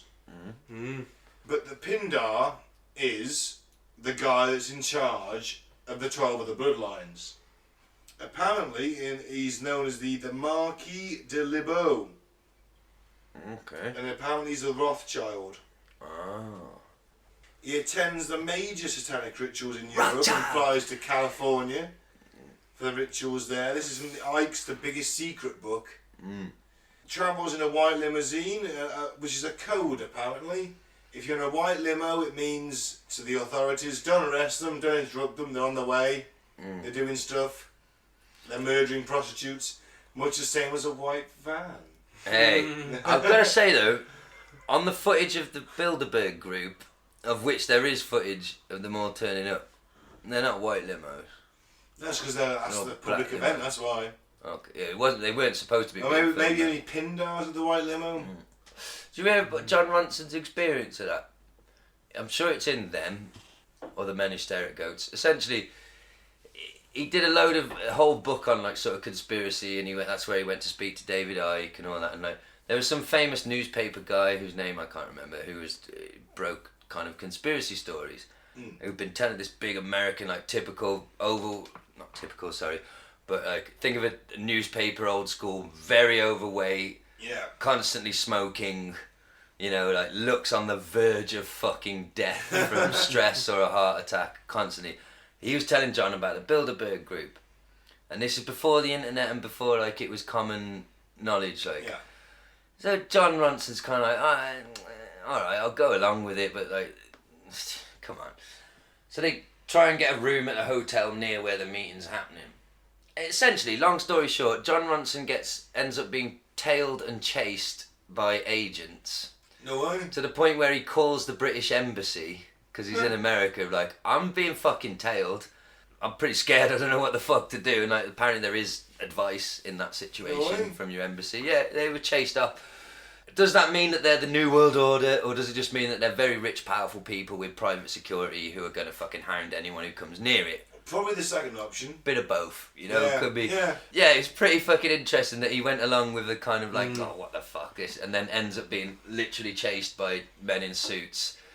So what gets me with this sort of private security thing, the rich have got this elite security, is there's only so many forces around the world that can offer that kind of protection. The SAS, Delta Force, Secret Service, the SBS, the Israeli Mossad, the Chinese Secret Security Service probably, who can offer Shield. that.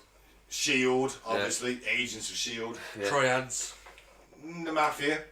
Aren't triads just gangsters? Yeah, it's Criminals.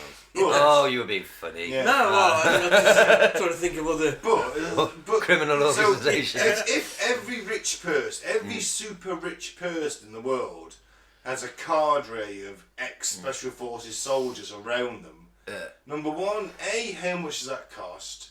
And B, number two, how many ex-special forces are there trotting around the globe when the Western nations have to maintain a certain level of them? Well, you've got to think there's new recruits every single year, isn't there? There are, but if you can't lose like 100 Maybe guys, these guys to go and aren't- protect Donald Trump for a year. But Ben, maybe these guys aren't that qualified. Do you know what I mean? Like, Well, I suppose it could be. they could be ex-police officers. Yeah, you've got a point, I suppose, maybe that. But Security guards who've really worked their way up the The ladder. argument is that these are like elite protection Yeah, services. okay. I get your point that there's only there must be a finite amount of people these trained guys to that to go level. around, yeah. I mean, the SAS bodyguards, for example, pretty much ply their services to the world because they're seen as being the best at it. Yeah. No one who's I at bet- SAS. Well, they let Diana down. Well, And I bet only the uber wealthy can afford them. more than well, certainly. Because you've heads got to of remember state, that like, that, it's all that paid for by Bilderberg heads of group. state. Oh yeah. Well, that Bilderberg group is literally the richest, most powerful Yeah. people in the world. Yeah. Like, so they're not going to. So if have they make a ex-police, are they? significant contribution to the British Treasury, then we'll send out a four-man Ah. team of SAS I to train see. them. Ike Ike up. says they're not. Ike says that they're just the public's perception of the wealthiest and most powerful. They're half-breeds. The wealthiest, most powerful are It's always all in the shadow. shadows. We'll You never know. never know. We'll never know. It's this whole idea of That shadow leads into government. Pindar again, is where the Queen, yes, she's the Queen of England, Queen Elizabeth II, is incredibly high up the ladder, but she's still below Pindar and she's afraid of him. Right. The point where apparently he's higher than her in a satanic rank. Apparently Prince Charles's father, Pindar. Really? Yeah. Apparently Charles looks a lot like Pindar. Looks a lot like the FA Cup. Hey! Also, Ike theorises that Princess Diana was pregnant at the time of her, quote, murder. I'm saying quote for you two. Well, please go back to our Diana episode where we discussed this in detail. Yes. Was she carrying an illegitimate Muslim child? Or was she carrying Pindar's child? Oh! And they were sacrificed in a satanic ritual blood Ike believes she ceremony. was sacrificed. I know he believes that. He's written an entire book about her, I think, about that. He claims there's a fuck ton of symbolism of which apparently they are obsessed with. They do like a bit of symbolism. You've got to give them that. You know, 13th pillar. And we go into a 9/11 as well. The symbolism in some of the occult symbolism in 9/11 is also like a little bit. That's a bit coincidental. Flaunting but it. And it's the the rational perfect part system. of you, of course, will always deny it. But it's a perfect system that they've created because those of us that question it and say, hey, don't you think they may be flaunting their ritualistic nature a little Yeah, bit? the freedom- You fucking conspiracy theorist dick! The Freedom Act, or what it's called, that was House Resolution Bill 666. I know. No, What does that say? fuck, they're trolling us on such a fucking epic level, aren't they?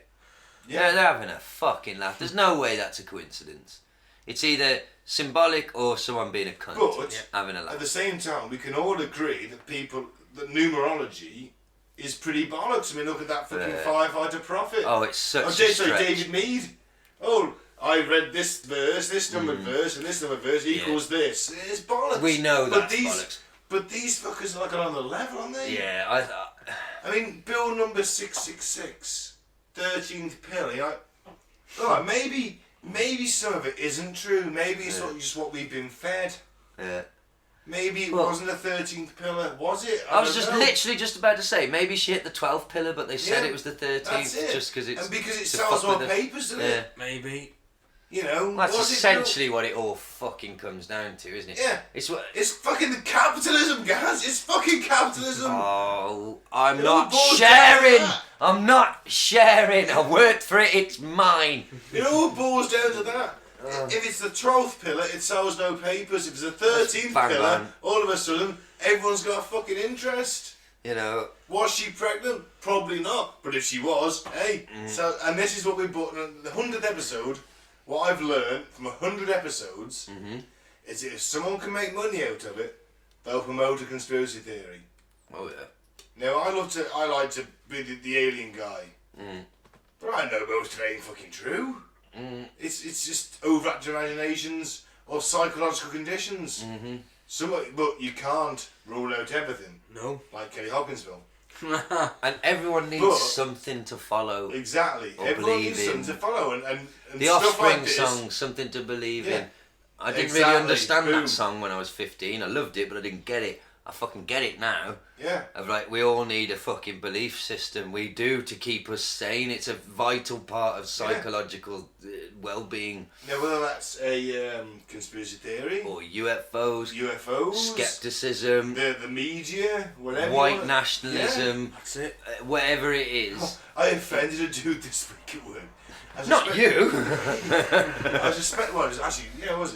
I suspect all he seems to do is watch videos on YouTube about how the right wing aren't right wing, Right. and he was like, "Oh, the pro." They're not right-wing enough for him. Yeah, you know the Right. those pro boys in America. They're not right wing. They're just really proud of being American. And I'm like, what? So all they've got to be proud of is where their parents fucked and spawned. Which Is that true. it? Is that all they are as human beings? Where they were See, being? we know I think that. they're fucking cunts. is We what they know are. that on an intellectual level, don't we? Yeah. We know that it's just a fucking lottery. One spunk happened to hit one. It's a fucking miracle of life. You have no choice in where you were born. But I think we can also understand intellectually that in this fucking life where everyone is desperately scrabbling for some kind of fucking And that's it. meaning, We all need an needs identity now. something to attach yourselves to. I'm American, goddammit.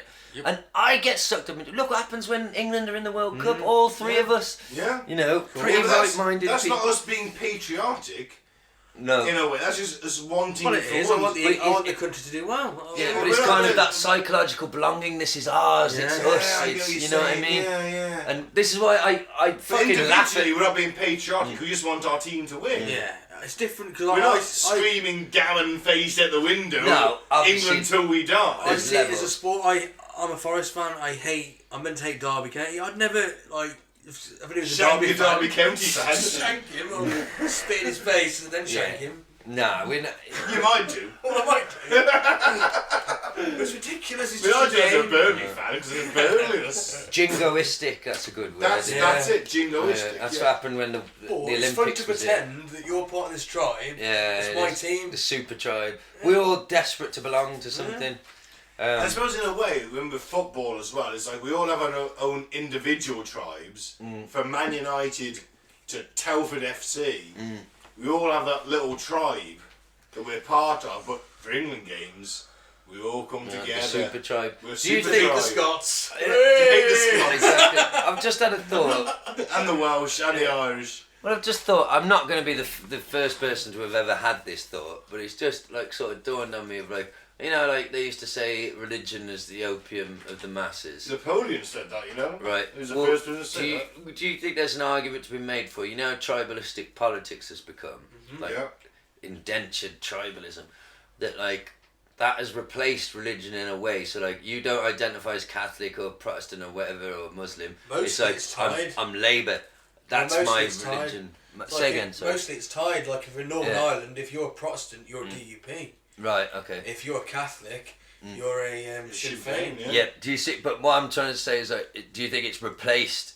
So politics Yeah, is could the be. opium of the masses. Instead of Like I said, identifying they're as very intertwined. So Yeah. like, if you're like an upstanding Christian, you naturally you're going to be more conservative, yeah. Of course, yeah. it's And true. same in America. If you're a Christian, a proud Christian, you're a Republican.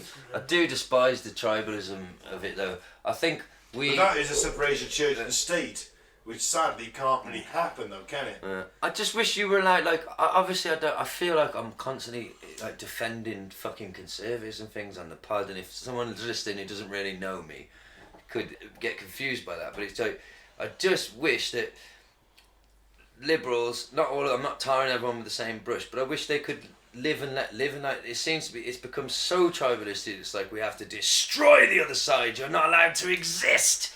Fuck you. And it's like, But still, I would. can't we like? But they surely they have to be allowed to exist, and like you should be man enough to, you know, I'm not being. We are. You Most should be of able to us. intellectually fucking argue your case with them rather than go, You fuck can't. you don't But- speak. But like But kids, half the time, but like children. kids, But half the time, you can't argue your case, especially in the case of like a Brexiteer who's you present them with facts. But or that's the thing, they're as indoctrinated as. fake news, or put their fingers in his, blah blah blah, sovereignty, blah blah blah. That's very true. I- And the I problem would- is though that you're a regular, average, normal, conservative man who's done nothing wrong. Yeah, because it and feels has like we should believe is for the best. And who has every right to think that way and vote that way is completely fucking demonised and lumped in with the others. Just like I will now, and I'm finding myself in a position of lumping. I'm doing the same to woke people and lefties. On you're all fucking cunts. You're all mindless. It's just fucked. you know what I try and do? I try and find common ground. Yeah. We both agree on Yeah. and work from there. Which you did successfully on a comment I thread this did. week. It wasn't bad. Well, was that's the sensible, intellectual. What's it called? Critical thinking. Is that the right phrase? Do you know what I mean? Yeah. it? Yeah. And critical thinking should be taught in schools, let's face it. Because I'm going to be honest. Some guy called me a stupid idiot. I posted on something. I don't know if you Yeah, saw it. I saw it, yeah, I read it, yeah. I don't think I've seen it. And by the end of it, he said, "Oh, you're not, I was right. You're not that stupid after all." Like joking. So I mean, That's fair enough. You told me a communist, something Yeah. like that, a social Marxist, yeah. something like that. I don't understand those terms. I do, Neither but I do don't. I, but- I vaguely do. I know what socialist means. But I would, well, for example, nowadays, if I went out with a girl and she said she voted leave, I wouldn't date her. Because Yeah. she's standing with the far right. Whether she means to or not, she's standing with them. Yeah, but that's you getting sucked into the tribalism. It is, yeah, it is. And I, Would you just shag it? yeah. Because I think if you deny yourself the opportunity of love because of something Yeah. she voted on, Yeah, but at the same Reminds me time... of that, does anyone watch, you don't watch Curb Enthusiasm, do you? No. I know what it is, like though. going with this woman, this actress, Yeah. and she's hot, and she likes him, and he likes her, and they're getting it on in the dressing room. He looks over, and there's a picture of President Bush. Oh. He looks at the picture, looks at her, and he's thinking, and he's like, I just can't do this. No, the problem is if I did met a very hot woman, I walked in the room and there's a picture of Nigel Farage next to her bed, then I'm probably not going to go through the But see, this is the problem with what you just said there is, like, see, I've got real world experience. My missus did vote for leave. But I understand her reason why, and she's not affiliated with the... Oh, of course she isn't. No. Anything... She couldn't be further away from, like, racist or homophobic or anything like that. She just fell for the fucking propaganda. She fell for the 350 million extra for the NHS. Who can argue with that? That sounds fucking No, great. but no, that's all lies. If there was still leave at that point, Yeah. and they believed all the propaganda was put on, I don't think they could do it. But Yeah, does but everyone they're who on wants that to side, leave? aren't they? But is everyone who wants to leave a racist? Most of them. I don't. No, they're not. Big percentage, yeah, but you can't. This is the bring it problem. down You to three can't. groups: You the can't. racist, the elderly, the stupid. Well, which one does my girlfriend fit into? Oh, the misinformed. There's 4 groups. Yeah, Misinformed. see, it's complex as fuck, man. Trying to Yeah, label but- people in the first place. Yeah, and That's see, the problem. yeah, that's the thing. And the But left, your missus said she wouldn't vote leave. she's certainly changed her mind. There's I one think. language, there's like, I can't remember, it's some primitive language, and they don't have the term you, so they'd never say like you're a dickhead. They'd always say you're acting like a dickhead. Okay. See, I like that. Yeah. I said that at work Isn't it? once. I got admonished for it. What you acting like a cunt for? It's probably the C word. Because you're not attacking the person, you're attacking their actions. That's true. See, because I know this in myself. I don't like being wrong at all. My ego, it really struggles with it when it's pointed out to me. I feel something, but then somebody gives me information that I was previously unaware to, and it changes my thing. My fucking ego. And if you're attacking someone, Doesn't calling like it. something, all of a sudden their defences are up. Yeah, instantly. You know, so it's just going to be a slanging But match. has this not been done to us on purpose? Because the same course, thing. yeah. Because look at America. It can't be a coincidence that America's basically split now between So you're are we, a mate. Nazi. So are we. Or exactly that's what I'm getting to. So in course. America, you're a Nazi or you're woke. They want to or spread you're them anti-fit. divisions, mate. It's Yeah. easy to rule. And here it's break, played leave like a or fiddle. stay, racist or not. Played like a fiddle every day. The emotions. You know, look at the terror threat in America. Remember that? Yeah. Every day they'd have like, oh, it's fucking orange orange alert. level. Yeah. Yeah, Jesus. You know what I mean? It's played like an orchestra, man. They just play us, and then they get us into a state of fear and confusion, and then say, right, we're doing this. It's going to help you, and we're like, oh, thank you. Yeah. And they're feeding on our fucking negative energy. Yeah. I've got to tell I might have told you this story before, maybe not on the pod, but one of the worst things I saw in relation to Brexit, and I saw this with my own eyes, it was the day after the result. And this shows you what it did to the psyche of a certain level of person, the racist that you're referring to. My best friend has a market stall that we started together, and so I don't have anything to do with it anymore, but we used to be there I'd be there every Saturday. And it must have been either the day after or a few days after the result, but it was the next Saturday after the result. And I'm on the market, and 2 doors down from us was a Muslim lady whose husband actually owns the bit of the market that we rent. And she was selling Asian clothes, and she had in the middle of the walkway like dummies with Asian dresses on, like. Yeah. Okay. And I watched with my own eyes a guy who, he couldn't have been more of a stereotype. Jogging bottoms, Man United t-shirt, and a crutch. You know the type. Hasn't worked for fucking 12 years because he's got his, I need me crutch even though he's walking fine. He didn't know anyone was looking at him, and I watched him walk past this dummy with the Asian dress on it, and he went, and he gobbed on it and carried on walking. And I was so like, I didn't tell my mate Lee, he's Indian, and the lady who owned the shop, she's I think Pakistani, but definitely Muslim. Both different religions, but both Asian. I didn't tell either of them. I was so like, how can you know? I don't want to break that to somebody. Like, oh yeah, that dude just literally was so offended by seeing that dress on a dummy that he fucking gobbed on it. Yeah. And he'd been whipped up by the. He's like, yeah, we voted leave. They're that thick that, yeah, fuck the Muslims. They're No, not they'll from leave you. Europe, mate.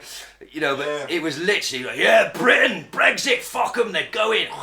And he fucking gobbed on it. I couldn't believe it. And I got tissue and I fucking dealt with it myself without telling either of them. But that's always stuck with me. Like, I could just see it got that type, that guy, they got to him, they whipped him up to the point where he felt confident enough in public to fucking gob on a Mate, there's dummy. fucking... You got Trump an apologist. There's good people on both sides. Mate, Remember that? this week, I the do. disgraced party, Britain First, who have been labelled as a fucking right-wing terror organisation now, are doing fucking patrols around the White Cliffs of Dover I can believe to it. stop migrants coming. So Look at Boris. If some migrants wash up on the shore, these fuckers are allegedly gonna report them to the authorities. No, they're not. They're gonna fucking kick the shit out of them Look at Boris calling and send them Muslim back in the women. boat. They know exactly what they're gonna fucking do. Calls Muslim women in burqas letterboxes and bank robbers. Yeah. That speech from that Sikh guy was amazing because, historically speaking, the only reason I know I could talk about this with But any listen, kind of do you want to confidence explain is my best mate is a Sikh and he's explained a lot of shit to me, and like the history of Sikhs and Muslims not getting along really, and it's kind of a lot of it's to do with Britain just basically splitting. Oh, you two aren't getting along, right then? Yeah, There's that the was a good border. idea, You wasn't lot go that way. You lot come this way. People were getting blown up, and like train full of innocent people just sat there, were getting blown up, like fucking nightmare. Well, the Brits Anyway. say that the Sikhs their own kingdom as well. And, Just historically speaking, there is some fucking bad blood yeah. between Sikhs and Muslims. But that dude was a proud Sikh man standing up for Muslim women He was in a the Labour British MP, wasn't he? Parliament. Yeah, it was fucking amazing. I played that speech to my mate, and he was quite like, you know, emotional about it. Just like, yeah, fucking, he's right. Because my friend's dealt with that. He's older than us. He's 50 this year. And he's told me stories of being dragged down the stairs at school by his head, because you know they wear the palm on their head back then.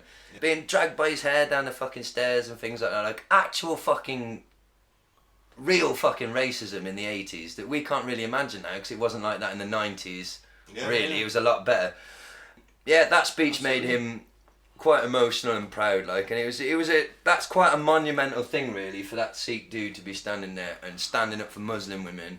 And just showing that it's not about the divisions and all that. And you fucking Boris, by saying stupid shit like that, he doesn't realise. He doesn't like that dude who I saw spit on the dummy. It's galvanised these type of people, and that's why I get where you're saying that a lot of them are racist. And yes, they are. But the fucking problem is we can't say that they're all, because there will be very moderate people like my missus.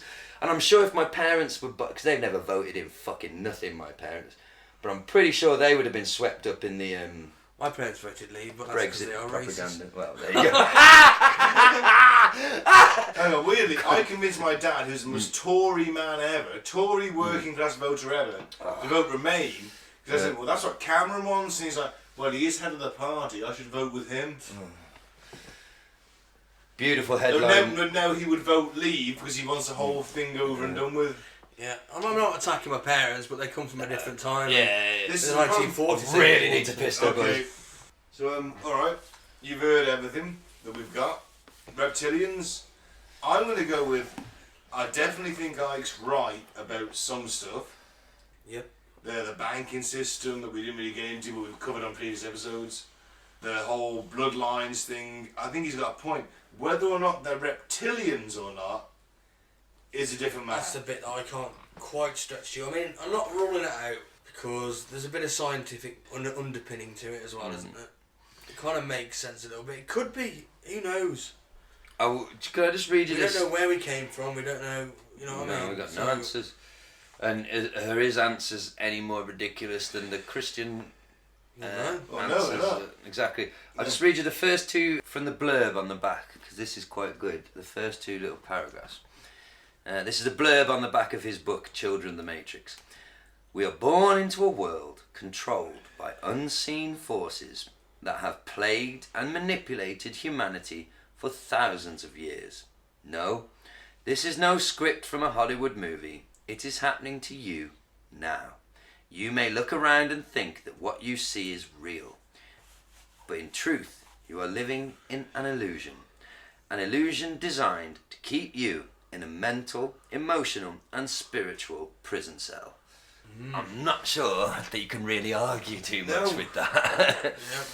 Let's take away the reptilians. Let's Yeah. take away what we talked Concentrate on about. that bit. Let's take away that part. He's absolutely fucking right. We are ruled by fear. And unseen forces. And I don't believe the people in charge of the country who we vote for are really the people running the country. No. I don't believe that for a second. No, they've got bosses and owners. You know, Even corporate even if you- overlords. even if that's the thing. You look at it. You don't say, okay, there's an Illuminati. You say, okay, well, in theory, our prime minister is governed by the press. Well, he's constantly pandering to the fucking fuckers, isn't it? But I then, don't know if he's governed by the press. He is to a point. His public opinion. no, I think means it's the other way everything. around, isn't it?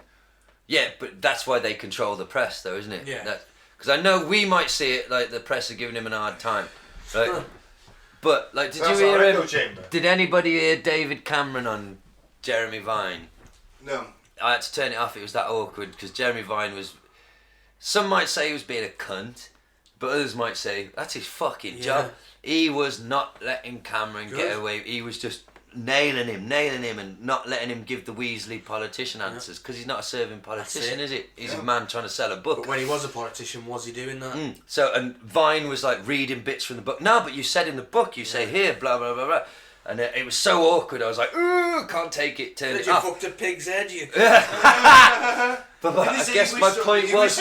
You'd have cut deeper with the austerity cuts. But my point was, nobody Yeah, did he that said to him as Prime Minister. He wouldn't have been ridden that hard. If he'd have gone on Jeremy Vine as the serving Prime Minister, he might have given him a bit of an hard time.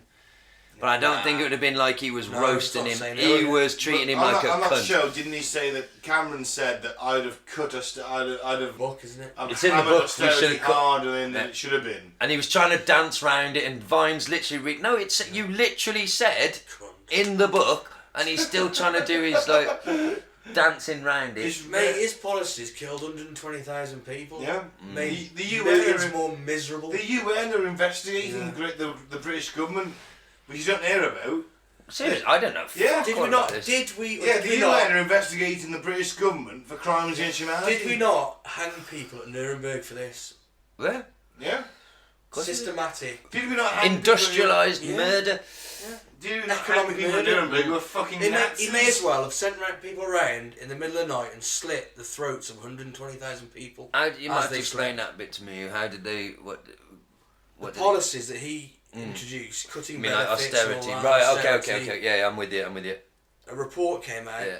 said it led to the deaths of 120,000 people. So Who those wouldn't are have suicides. Why died. isn't that headline? Why the fuck are we talking about Brexit? Yeah, Put because that the in the media fucking are headline. owned by them, aren't they? They're not going Oh. to. They'll put it Oh, up but one we're day, dickheads, say, Mike, for thinking Yeah. about conspiracies, aren't we? It makes you want to fucking throw up. A lot of them were suicides as well. They couldn't get their benefits, and their benefits cut. They were Horrific deemed position. fit for work. And, It's universal credit. People without money for 3 months. yeah. They were The £3 bedroom tax, I remember they're that. killing themselves because they got £3 in their bank account. Oh, and they got to this feed has gone themselves up. in 3 months. By nearly 200%. Yeah. I went And to he's London, got I went to London the last fucking year. nerve to go around on the celebrity, not the celebrity trail, but when you've got a book coming out, to go and Yeah. do the interview rounds. That's the only reason he's back in public Sell his thing is book. to just sell his fucking book. Last time I went Makes to you sick, London, I stayed in a Regent's Park hotel. It was a trip through work. It's quite a smart hotel. A smart area in London, Regent's Park. But my God, the amount of fucking homeless people around there. And these are all 3-story townhouses, those beautiful white houses you see that are all 750 curve. grand. more than that, probably millions of pounds each. 3-story townhouses all built in that beautiful curve around Little Island. You'll park your Oh, I Bentleys know, in there. yeah, you're that talking that kind millions. of neighbourhood. Yeah.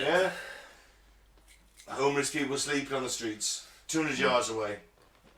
Well, And that's it's that increasing posh area by in over 100%. hasn't it? 200%. I think I read 100 and... 165, nearly Yeah. 200%. But yeah, but I mean that in itself is a disgusting statistic for apparently one of the top economies 8. of the world. Oh, we slipped now. And, Yeah. We went but in terms of civilization, never mind economy. I mean, like in Yeah. terms of civilization, you know, we set the standards for the world, do we not? As Brits, what? Come on. And in some ways, like we were bigging up the NHS earlier. Yeah, that is amazing, and we are world leaders in a way in that kind of thing. But to have 165% increase in homelessness in the space of a couple of years or something. As much as Tony 10 Blair was years. a cunt, we never had this. No. And the No, we NHS didn't. was properly funded, or certainly funded to a higher level. As much as we hate St. Blair, But the fucked up thing about Every him time is the that we tourists hate come in. him for what he did abroad, not Yeah. to what Yeah. didn't really fuck with us. No, It was the fact that he He did was start- the lapdog, wasn't he, for Bush? he did and- start the privatisation of the NHS though, the PFIs. he but- did. And he did get rid of a few, like the We're banking not regulations in this and things. situation but, right now. yeah, he's a fucking saint compared to That's these because that murderous fucking dude bastards. who had to go at Boris in the week, we talked about earlier, Yeah. and he's like, that Laura Kunsberg, the BBC journalist, he was a Labour activist. His daughter nearly fucking died. He didn't in go there on hospital. purpose. And he's not there just to have a go at Boris. Exactly. His daughter nearly died. And then she goes and names him to get everyone to fuck and with him. Boris is like, there's no press here. He's like, what are they?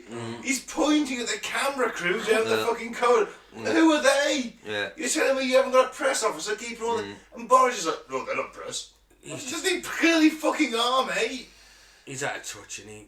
Oh, Out of touch, out of fucking mind, out of sync, out of fucking anything. He's out of reality. He lives in his little That's fucking it, like, eternal did you- skinny bubble. did Him you and read Trump that- are like birds of a feather.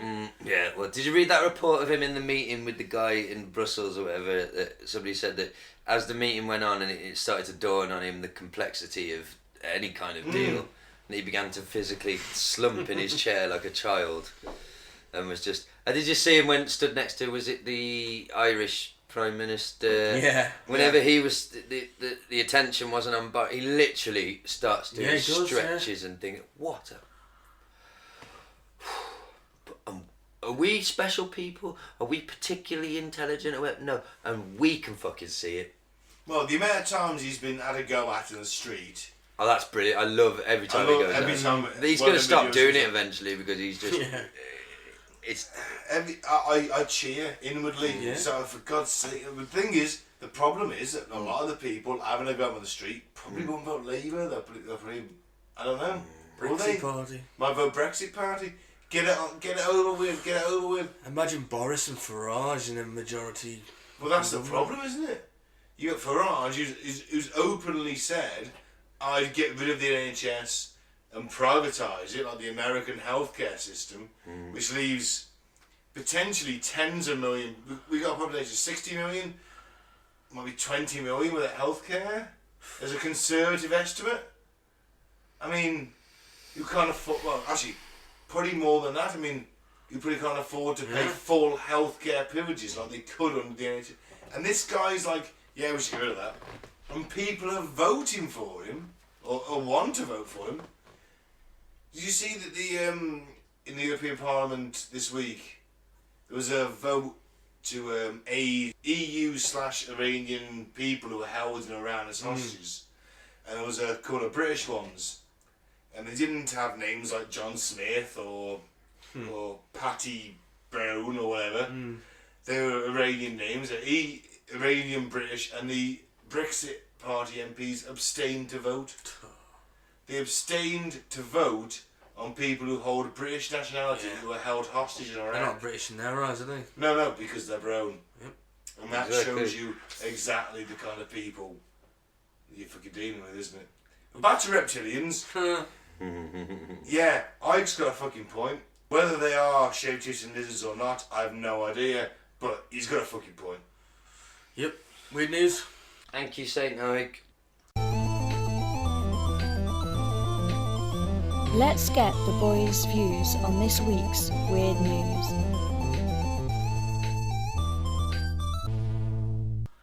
Well, you can hire terrifying clones to deliver donuts to your friends. I was tempted to do this for you, Ben. I know. You do this to me, that clone's getting punched. And then you'll get punched. Oh, can you put read review on that?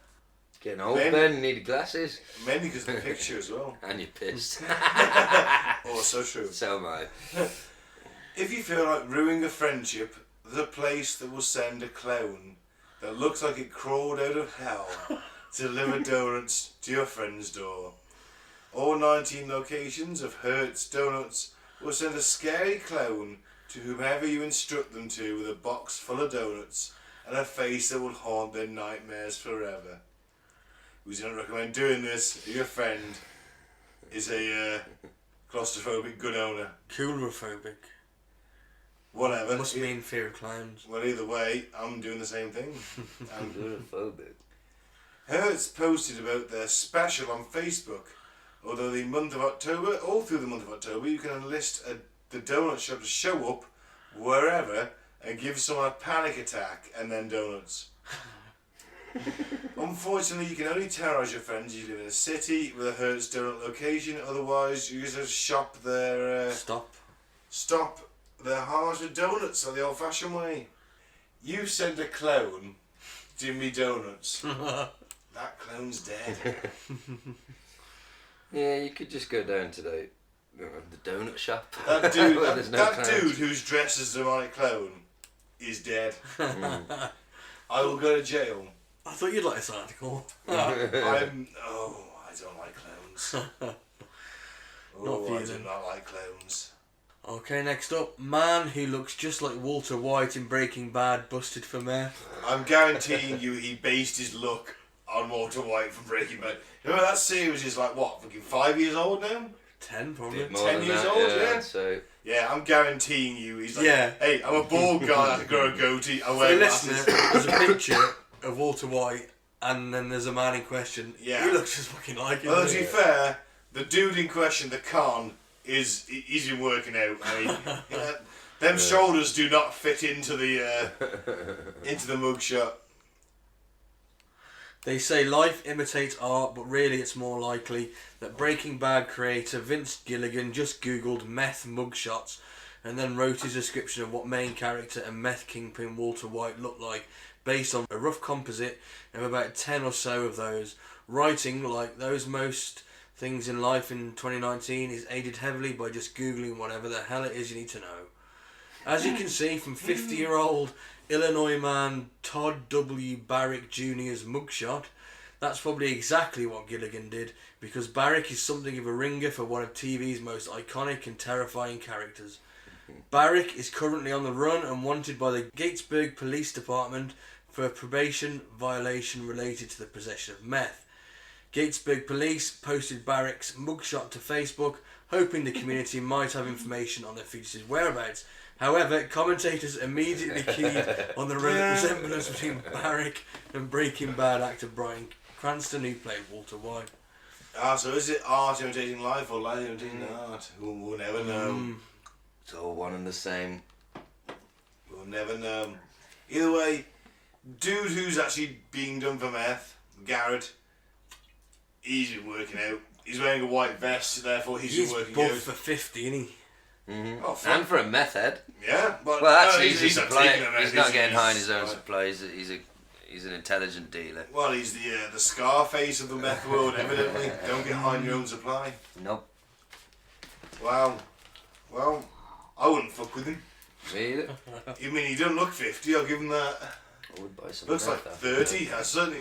Well, if I wanted to buy meth off him, I probably would. But Because he looks like Walter White. because he looks like Walter White mainly, Do you reckon he gets sick of it? I reckon he does. I reckon Yeah, everyone yeah. calls him Walt. Actually, no. I reckon he's done it on purpose. Oh, yeah, I think he's a little- He's literally telling people, "My name's Walter." Yeah, And I Mr. agree White. with that. I agree with that. I'm what's his name in the fucking show? Heisenberg. Yeah, I'm I bet you he used Heisenberg as a fucking code name. I guarantee it. I would if I was him. Yep. I have no imagination. And for our American listeners, we've said this joke numerous times before, and it's a meme, but if Breaking Bad was set in the UK, he'd have just got his treatment. Yeah. Yeah. Yep. Oh, No serious. Walter White goes to hospital. Walter White has chemotherapy. Walter White survives. Walter White returns back to work. Got to appear the time where he's been full And has a newfound, and he has a newfound appreciation for life, having had such a close call, and becomes a fantastic teacher. Yeah. Like, above and beyond the call of duty, because he's so glad to be alive. It's Dead Poet Society going on in that classroom every fucking time. No, I kept thinking, I was moaning about that doctor off Mike who had the bedside manner of Rudolph Hess. Yeah. Like, I was Mengele. Yeah, I kept thinking, has this cunt not seen Patch Adams? Do you want to tell me the fucking red nose? Anyway. I know it's busy, I know it's stressful, but don't treat me. You've got ball cancer. He literally treated me like, oh, it's such a pain in the arse that I've got to deal with you. Hey, you got ball cancer. Entertain me! Fucking hell. Instead of joking about how I've been exposed to the radiation, so you might as well look at the X-ray, fucking tell me a joke. You should have said, look, I've done a fucking two podcast episodes of Chernobyl. I know radiation's not good. Do not use the words exposed and radiation in the same sentence. It just and especially with your German accent, it sounded a little bit ominous. Not gonna lie. Could you taste metal after it? Fuck me. He wasn't fun. He could have told me a joke or made a, oh, don't worry, son. A few weeks of physio, you'll be wanking again. In front of my missus, yeah, I would have loved that. You'll soon be curling shizer out of an arsehole. I should have really confused him and used my feeble bits of GCSE German just randomly. So, how long do you think, Doctor, I'll get my full dexterity back? Ich gehe Schlittschuhlaufen. Was? Any German I don't know this is from Rammstein songs. If you live in Telford, you break your arm and you go to the fucking fracture clinic, the head guy's a German, obviously. He's not going to be a subordinate. He's not Dr. Mengele. We're sure he's a very competent doctor. But obviously on this particular day, he was very impatient with Gaz. Yeah, and he was wearing a fucking, full length leather trench coat. He was not wearing a trench coat. He did not have a little peaked cap with a skull and crossbones on. I used to have a gold cat tuff and it disappeared while I was there. Really? Strange, that. Yeah. Oh, I can't help but feel you're feeding us with fibs there, Mr. Vincent. Yeah, I'm being massively racist, but it's white, so it's alright. Woo! Yeah, the fucking kraut. He's a sauerkraut. My granddad. That's why it's Rimmer. We are lucky to be alive. My granddad probably bayoneted yours, cunt. Alright, move on. Oh man. So right, okay, last weird news, and we'll do full Alex. Okay. A man admits to having drunken sex with traffic cone in a train station lift. I think that's the headline of the year. Woo! We've all been there. A man has pleaded guilty to outraging public decency after being found by train station staff drunkenly having sex with a plastic cone. Trevor Smith, 38, was seen sitting at the lift at the station with his trousers and Oh man, he didn't even just slyly take the cock out of the flies. He could have got away with it then. He literally dropped his kecks. Oh, like a dirty alley shag. Underpants round his ankles with a cleaning cone lap and thrusting his hips. A court heard how Virgin Trains team leader saw a drunken Smith sitting on the floor with the cone turned upside down on his lap. And he was sitting on the floor and shagging it. I presume he had it wide end out then. Yeah. Oh man. And he just It says there, the man was thrusting into the narrow end of the cone. Oh. Well, obviously he's not going to feel anything. He'd be like slinging a fucking sausage Depends down a if it's, bowling alley if it was well, the no, fat it end. depends if it's been sandbagged or not. Sometimes at the bottom they'll put sandbags in, won't they, to keep them weighted down. Why, just go to the loo and have a wank? He's obviously drunk out of his fucking mind as well. God. The station worker contacted British Transport Police, who sent an officer who entered the lift and found Smith now on top of the cone, Oh, he's on a lift. still thrusting into it. Realising he was being watched, Smith pulled his trousers up before being helped to his feet by the officer, who saw white powder around. And thank God he said powder and not like. Oh God, sorry. White powder around his lower face and what appeared to be further drugs on the lift's floor. Well, that makes sense. Okay then. Well, I mean, I've been high. Have you ever fitted a traffic cone, Gaz? No. Performed self-dentistry once. I was so high on speed. Yeah.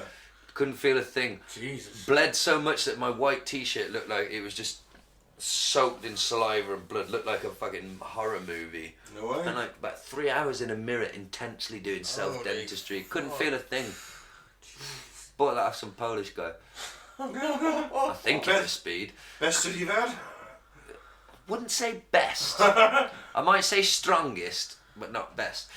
So yeah, okay, this is appearing to make more sense now. The court heard Smith had been drinking heavily that day, watching football, and that he suffered from diabetes and depression. What's diabetes got to do with fucking a cone? My dad's got diabetes so bad he needs kidney dialysis. Pretty sure he doesn't fuck traffic cones. It's not an Pretty excuse. sure he doesn't. Yeah, well, no, I can't say that for definite. It's not an excuse, Mr. Smith. It's not an excuse. Friends had seen he was getting down and gave him white powder, Oh. which he believed to be cocaine, but turned out not to be a drug at all. He said he was heading home on the train and he had entered the lift, think he was in a locked room, and that was all he could remember. It's kind of impressive, though. I can understand getting super horny because he thinks he's in. He doesn't know where he is. He's out of his fucking tree. But going as far as to See the fucking traffic cone and go. I can put it Alright. Oh yeah, you don't speak much, do you? You want me to fuck you? Okay. Well, we've all been I'm there. deeply disturbed by this. We've all been there. I'm gonna say I have been in the state that this man was in that I think night he's numerous times. I yeah. just didn't fuck a traffic cone. Well, he's depressed, so he might be taking antipsychotic drugs as well. Which Also, don't probably don't take help. other drugs with your Yeah. Oh But shit. it wasn't. It turned out it was just white powder. What white powder was it though? Probably That's not. fucking baby laxative or something or whatever. Do you know what they gave? We know this lad Daz, and he's in his fucking 40s. He's not a kid, but he's a bit slightly simple. But that doesn't factor into the story. Anyway, blagged him, and it's a bit bullying, to be honest. I wasn't too amused with it, but they were giving him. Somebody had bought non-alcoholic beer by mistake Yeah. in bottles, and they were giving it to him, telling him it was beer, because basically, how can I explain this without getting myself in trouble? The only reason I know this guy is because he buys a product from the same person who I buy a product from. Right.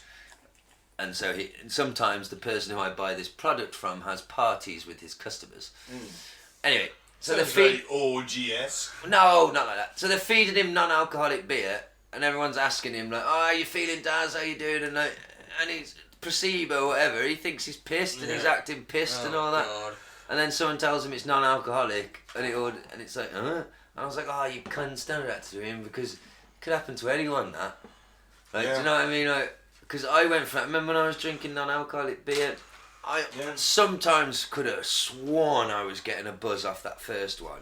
I could have fucking sworn. But anyway, this poor geezer, I hope he gets the help he needs. Don't fuck traffic cones. Don't fuck a traffic cone, please. Well, I've got to say, for the listener, a little bit of inside baseball. It's Ben and Mike who curate the news stories that we're going to read out. I have nothing to do with that. Whoa, And I only choose the first three. Oh, okay. So I did say Ben and Mike. So I think for our centenary episode, you fucking well outdid us there on that one. That's one of the 3 collections of fucked up news. That's one of the best we've had, man. 100 fucking episode, boys. Yeah. 100 And if you're out episodes. there and you've listened to all 100, fucking hell, thank you, man. Yeah. Even if you've only listened to one, Beer Ben's just spinach. got a beer. Oh no, it's all good. Even if you've only ever listened to one, if this is your first one, whatever, man, we appreciate the shit out of you. We're not a big podcast. We're not big enough to have sponsorship and all that, but we have a loyal listenership. It's all appreciated. It means the fucking world to us, like, because we'd be having this conversation Yeah, anyway. we're amazed that anybody listens, to be fair. Yeah, honestly, we're just 3 mates chatting to each other with no consideration into whether or not it's a good podcast. It's whether or not we're having a good time. That's it. Absolutely. And we put it online, and the fact that anybody fucking listens to Yeah, it and and the supports reviews you've us. had has been overwhelming. Yeah, honestly, it's been absolutely fucking awesome, lads. And I don't think it's any small achievement to have filled. Let's say on an average they're 2 hours long. Yeah. Absolutely. And that's conservative. Like, Early ones even longer. Yeah. This has been our longest episode for fucking like 50 episodes probably. It's got to be easily 200 hours of content, hasn't it? Easily. Yeah. That we've put out there, and we've had a fucking good time doing it, and we appreciate all of you. And we're going to keep doing it because it's fucking fun. It's therapy for us. Yeah, and the world needs put into rights. Yeah. And having a laugh along the way. Exactly, it's what it's all about. So if you haven't yet, join the Facebook page, join in on the fun. It's a meme Wonderland. wonderland, conspiracy themed meme wonderland. Funny stuff, dark stuff, all sorts of stuff. Yeah, man, we appreciate every single one of you.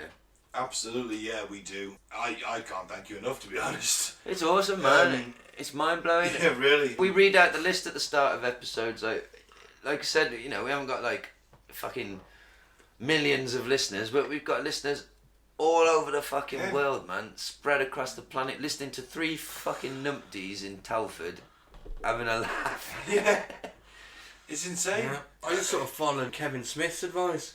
I know. Yeah. I used to listen to him say that for years Yeah. and think, oh, it's easy for you to say. Yeah. And then we actually fucking did We it. done it. If you want to do it, do it. It's that simple. You got a dream, do it. Yeah, No we're one's a bit stopping you. rough around the edges. We might not be technologically up to speed with No. some of the bigger podcasts.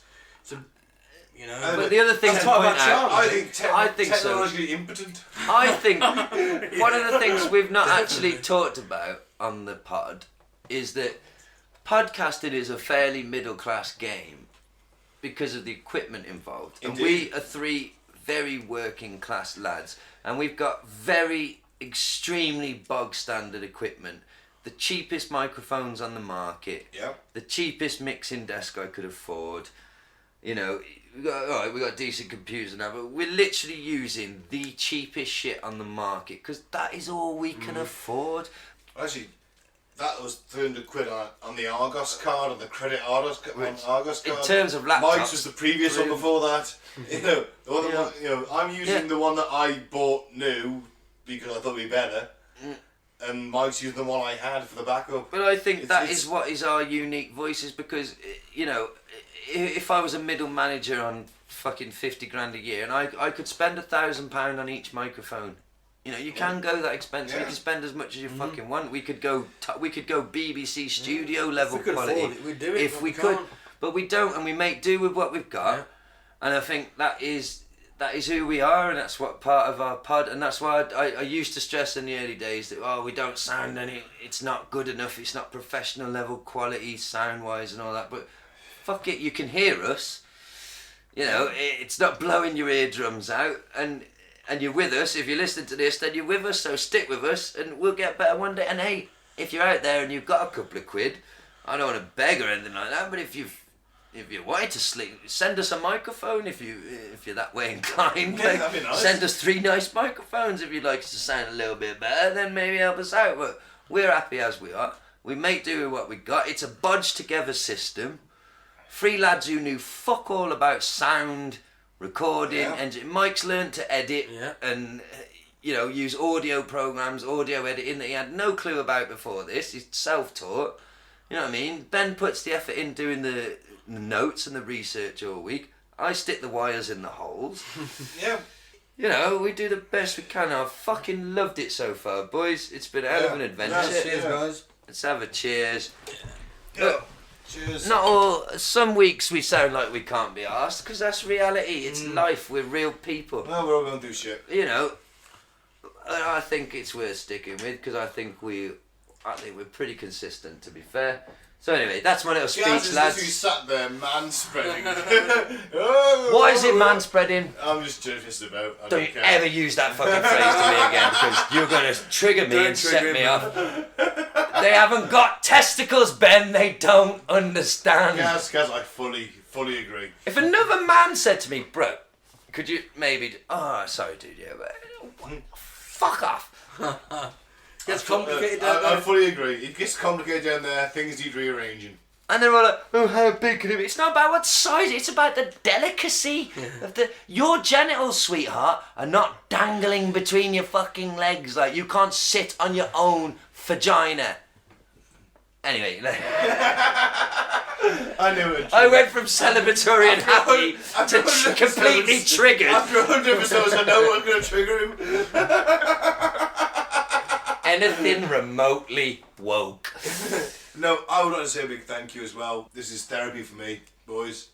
I look forward to this. I don't care if anyone listens, to be honest. It's a nice bonus It's that a nice people bonus. do, isn't it? Nice to want to share it with other people. That's what I share with other people. So thank you very much, everybody who's ever listened or is continuing to listen. Send us a mail. Leave us a review. Do something. Contact us. I'd like to hear from you. Suggestions? Suggestions for episodes. Yeah, that's Anything. something we want to Anything. encourage. Stuff we've got lined up will come to fruition. Please get in contact with us. Tell us stuff. Ask for stuff. Send nudes. Send news if you really want to. Send Ben dick pics. Don't send me dick pics. Never go for likes. Do you want to explain the Full rules of the like. show? Right. I've probably been doing this for 30 episodes and I still have to fucking think of it every time I do it. So, full Alex. Basically, Mike will find us a couple of random weirdos on the internet and we will then pit them against the arch saint of insanity himself, one of the patron saints of the show, Alex Jones. And our job is to decide who's got the most full Alex this week. Because remember, it's alright to go a little bit Alex, quarter Alex, half Alex, 3/4 Alex per podcast, Hey. but never go full Alex. No. Were you trying to get crazy with this, eh? Don't you know I'm loco?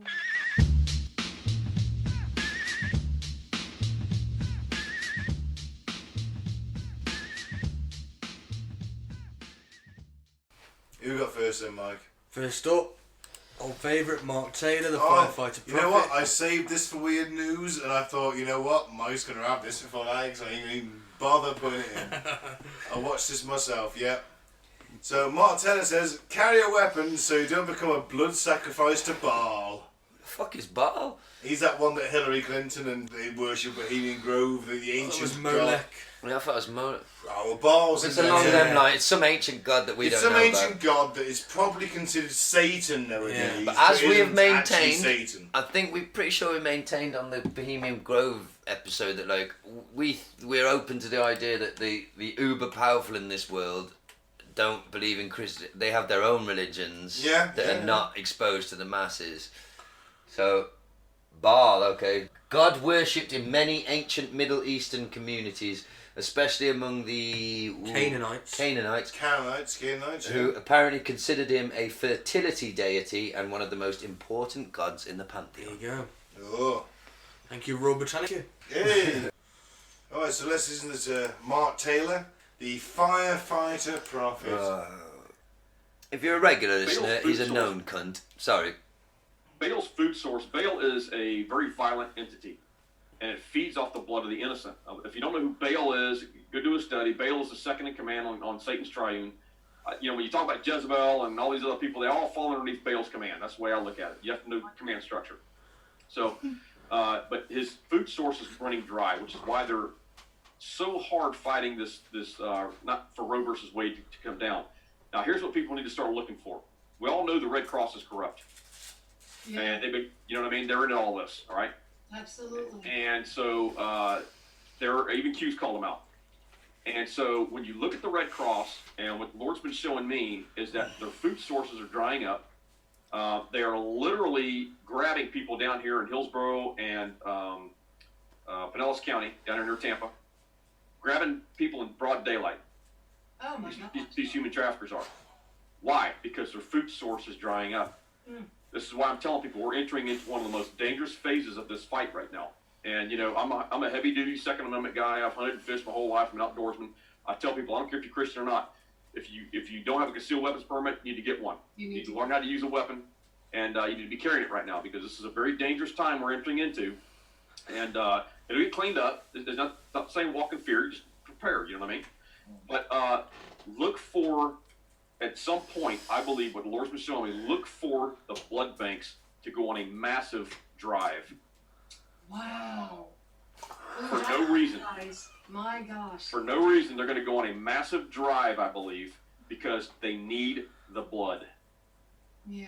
because their sources are running out. So they can use that human blood for sacrifices. They can use it for drinking it or whatever it is they do. Look for your blood banks to start going on these massive drives, including, I believe, probably the Red Cross. Well, Mark, the couple that Mark Taylor was speaking to there, they're like fucking extras in the Lost Boys. Wow. Wow. Look how he's trying to look so intensely interested. They look like extras in the fucking Lost Boys. And he's talking about blood. Vampires are real. There we go. So yeah, people are snatched off the streets as a blood sacrifice to Baal. All the time. And I like how he said, we did one quick Google search and like sort of the first thing, I know we could look further into it, but like the first thing it says is a god of fertility, which doesn't strike me as being the same thing as like, a warmongering, you know what I mean? Like, No, but I think in the Bible, didn't the Canaanites sacrifice people to Baal? Look at me, fool. I don't know. Well, you went to a Christian school, so I'm looking at you. You know more than us. Oh, hang on. Am I the biblical scholar of the group? What? 100 episodes in and someone tells you I'm the biblical scholar of the group? Fuck me. It doesn't take a lot, though. we're fucked. I used to have the children's illustrated book of the Bible when I was a kid. I think that's the only one I've ever read. You know, I had a Bible presented to me when I left primary school. Yeah. Yeah. And me. Still got it? Yeah. Somewhere. I used to have one. Little in red secondary one? school. No, it's a big, thick fucking hardback. You have like me, bastard. little red one, the Gideon's Bible. That they gave out to everyone. No, I don't. Once, age fucking 17, I used a page of it as a Rizzler. Nice. Regretted it instantly though, because it was Really? horrific. Holy smoke. It was horrible. The Oh. ink, the paper, it was, Right, it was yeah. a very bad decision. I'm probably still suffering mentally to some level. So Holy Smoke does not work. I fucking love that song though. Yeah, it's alright. There's It's not plenty, one of the best. There's plenty of preachers to smoke, stick 'em in feet first. Yeah. I think Mark Taylor is just an alarmist weirdo. It's not one of their best albums, you're right. It sounds cheap. I don't know where it was. I think it was recorded in Steve's home studio or something like that. Yeah. It sounds cheap. But anyway, and Yannick was in. That was when Yannick joined. Sorry, I went all maideny. Fuck him. I'll come back to him later. Okay, next up, Jim Oh Backer. man, Oh. you're billing out all the big guns for the centenary, Mike. Woo! Talk of climate change as an effort to pretend the end times aren't upon us. Fucking hell, you might have something there. That's what they want though, innit? They want the end times, these Christians. of They course want they do. it. They're fucking for it. They're going to heaven. They're going to heaven, they want it. They want it big time. Bastards. God's judgment is coming, just as his word said it would come in the last days. Do you understand? Why is man so livid about global warming? Why? Why do you think people in America, do you know what? They want to have people arrested that don't believe that global warming is what they're saying it is. Global Do you understand me? Mm-hmm. Wake up, everybody. Yes. Listen to me. This is really, really important, what I'm trying to tell you. Nihilist. Anytime people are crazy, insane, angry, and can't forgive, go crazy over something, you better find out what is the root of that. See, they don't even know why they're so upset over global warming. And yet I've studied global warming. Have you And we've had periods of warming before. But here's the thing. God says, Oh, there we go then. man says these storms and the things that are coming, God's going to send judgment. He already has. He's already begun. And you don't get it, you're going to get it on tomorrow's broadcast if you listen to me. Because global warming is the world's excuse that God wasn't in the storm. I'm going to prove to you God's in the storm. God's in the rain. God's in the wind. It's God's storm. It's God's wind. It's God's lightning. That applause was piped. Was it? Yeah. I fucking guarantee. Hang on, 2 seconds. Can you skip back, Mike, to where there's a crowd shot? I just wanted to... Basically, when you saw how many people were in that room, look. Yeah. Now match that to the sound of the applause.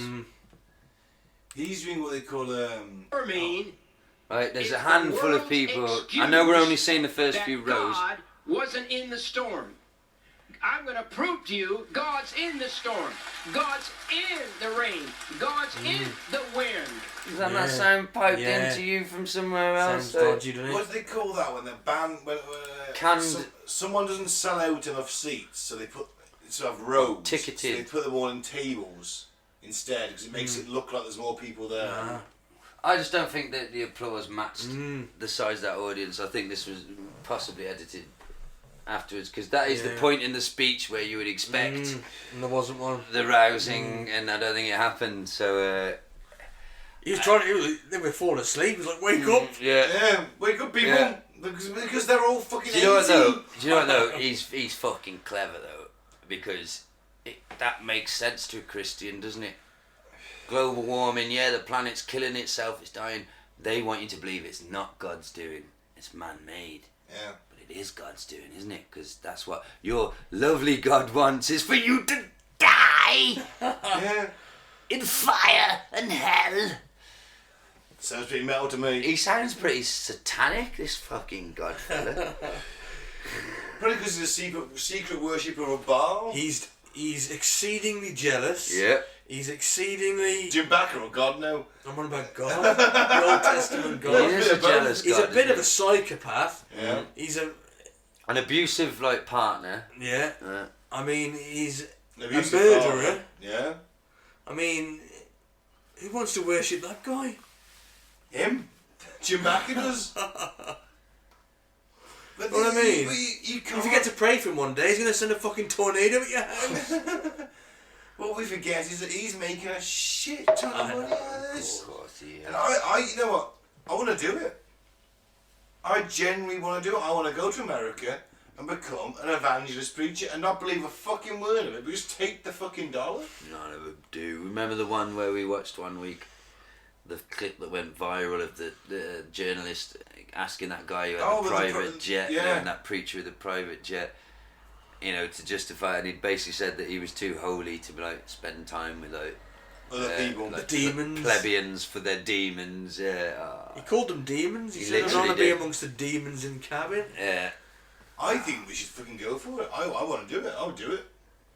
I'll be the mouthpiece. Let's make some fucking money. Hallelujah. Right.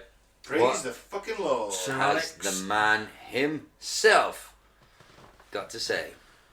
He's talking about DMT, demons, and interdimensional travel. Oh, it's going to get heavy. Pause it, listener, and skin up. That means roll a joint, listener. If you're really inherently good, and Eddie really is a good spirit, you can feel it. He really is a good... These demons know and attack the hell out of you.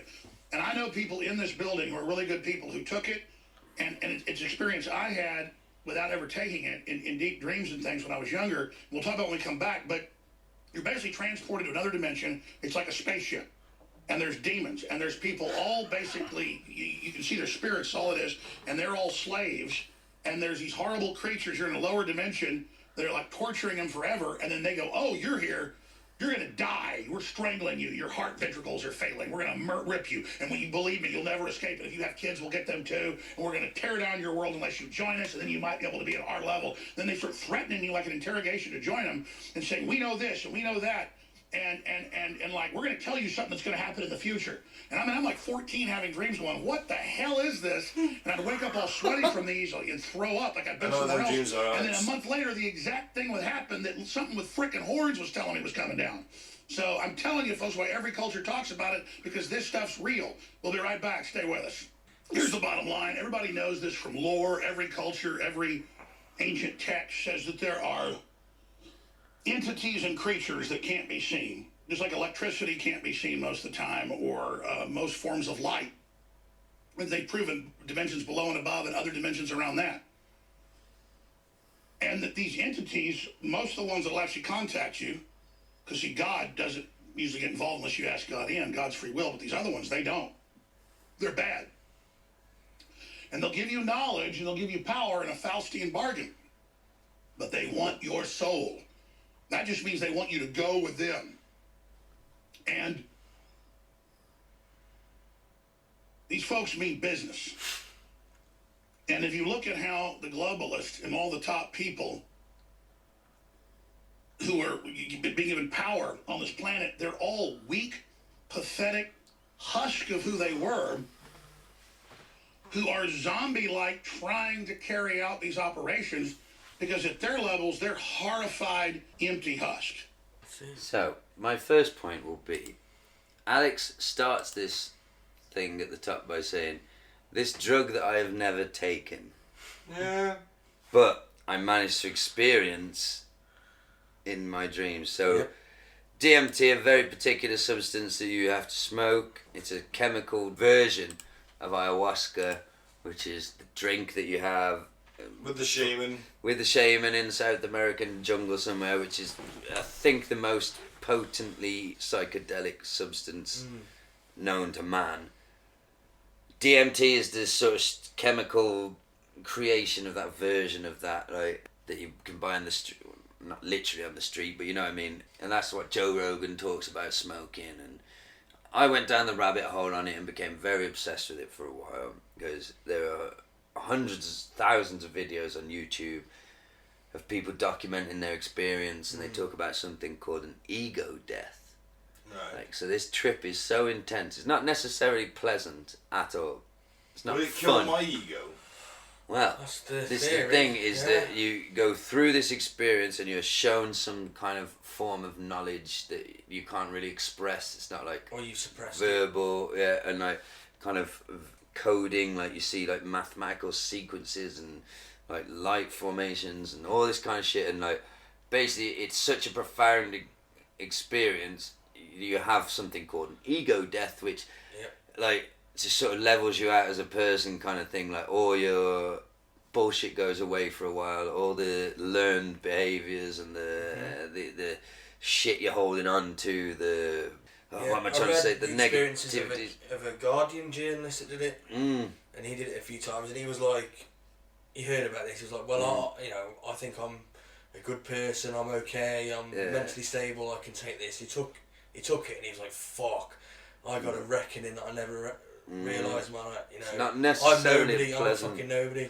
Yeah. And then each time he went back, he thought, right, I'm a better person now, I can take it. And each time it knocked him back down. Fucking fucked it. Apparently it shows you see your demons and the things that are like really at the root of what's fucking with you and causing you pain. And another thing that freaks me out about it is that a lot of people report seeing very similar things.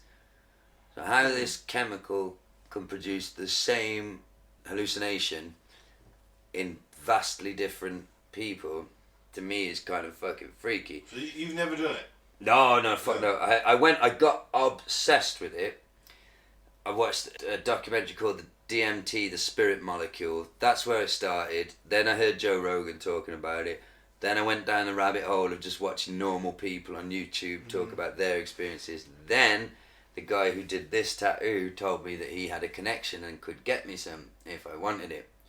And it was at that point when it became a reality that I actually could get hold of some if I wanted to, that I said, no, I'm not going to pursue this, because a lot of people also talk about like it might be too much for somebody maybe a little bit fragile like me.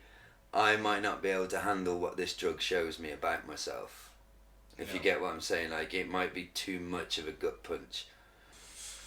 Also, it can change. I think it might possibly change the way you see the nature of reality, and how energy and how atoms and things are formed and stuff.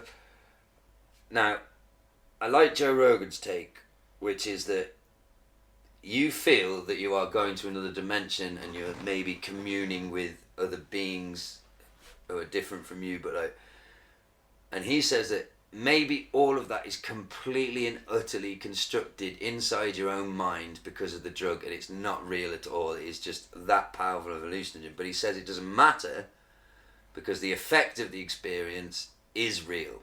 Yeah. If you see what I mean. So maybe it breaks down our perception, and sort of breaks down the walls between realities and universes, and we get that's the only way to get a glimpse into another dimension.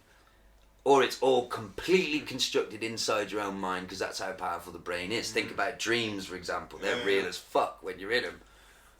But it doesn't matter because the experience is real. People's lives. Yeah, Jimi but Hendrix it also changes them for the negative. Some people don't recover from it, which is why I backed out and chickened out, basically. I had the opportunity. He was a reliable guy. He's a top-end guy, the guy who did this tattoo. And yeah, he told me he could guarantee it, and I absolutely fucking shit myself and backed out. But I am still fucking uber curious. I think I'd do it. The thing I've been told about hallucinogens is there's this saying that they say, set and setting, right?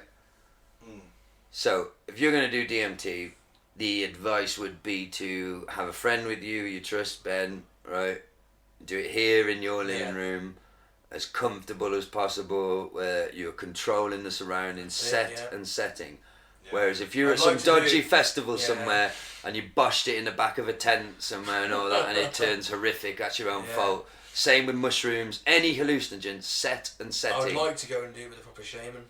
Well, ideally. If you want to go to the rainforest and deal with spiders the size of your head and then not get freaked out when you see one.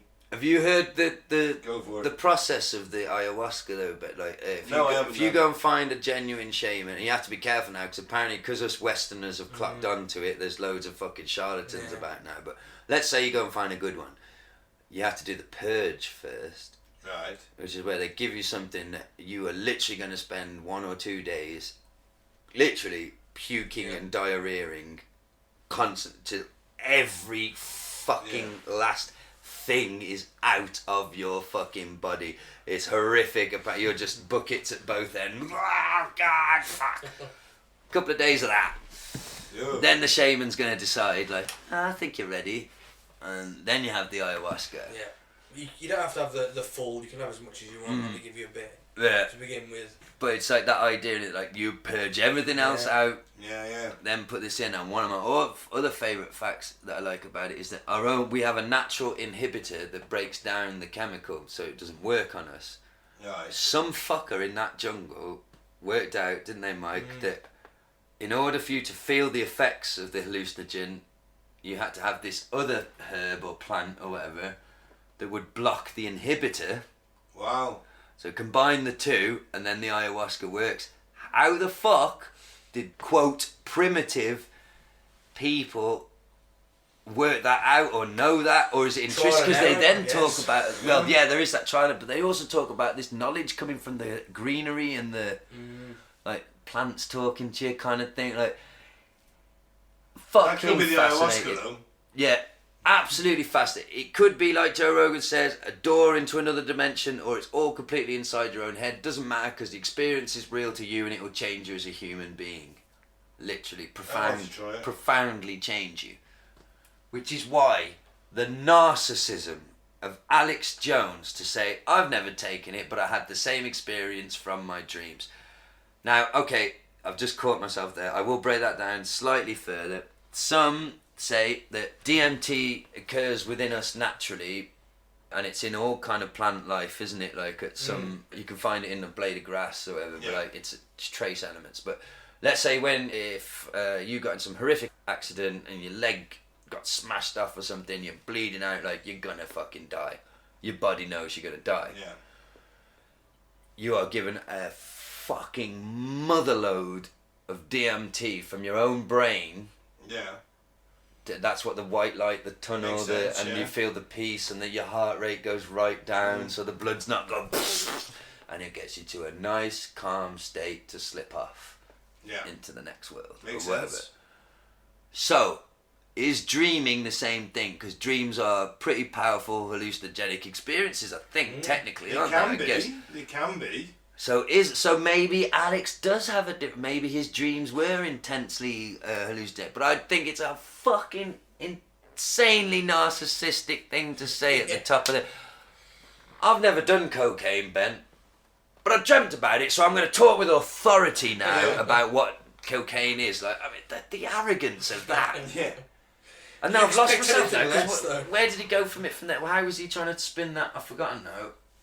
Oh, he was telling it dark and like demons and and they're gonna rip your flesh and they want take your children and. I'm still going for Alex. Yeah, come on, it's the 100th episode.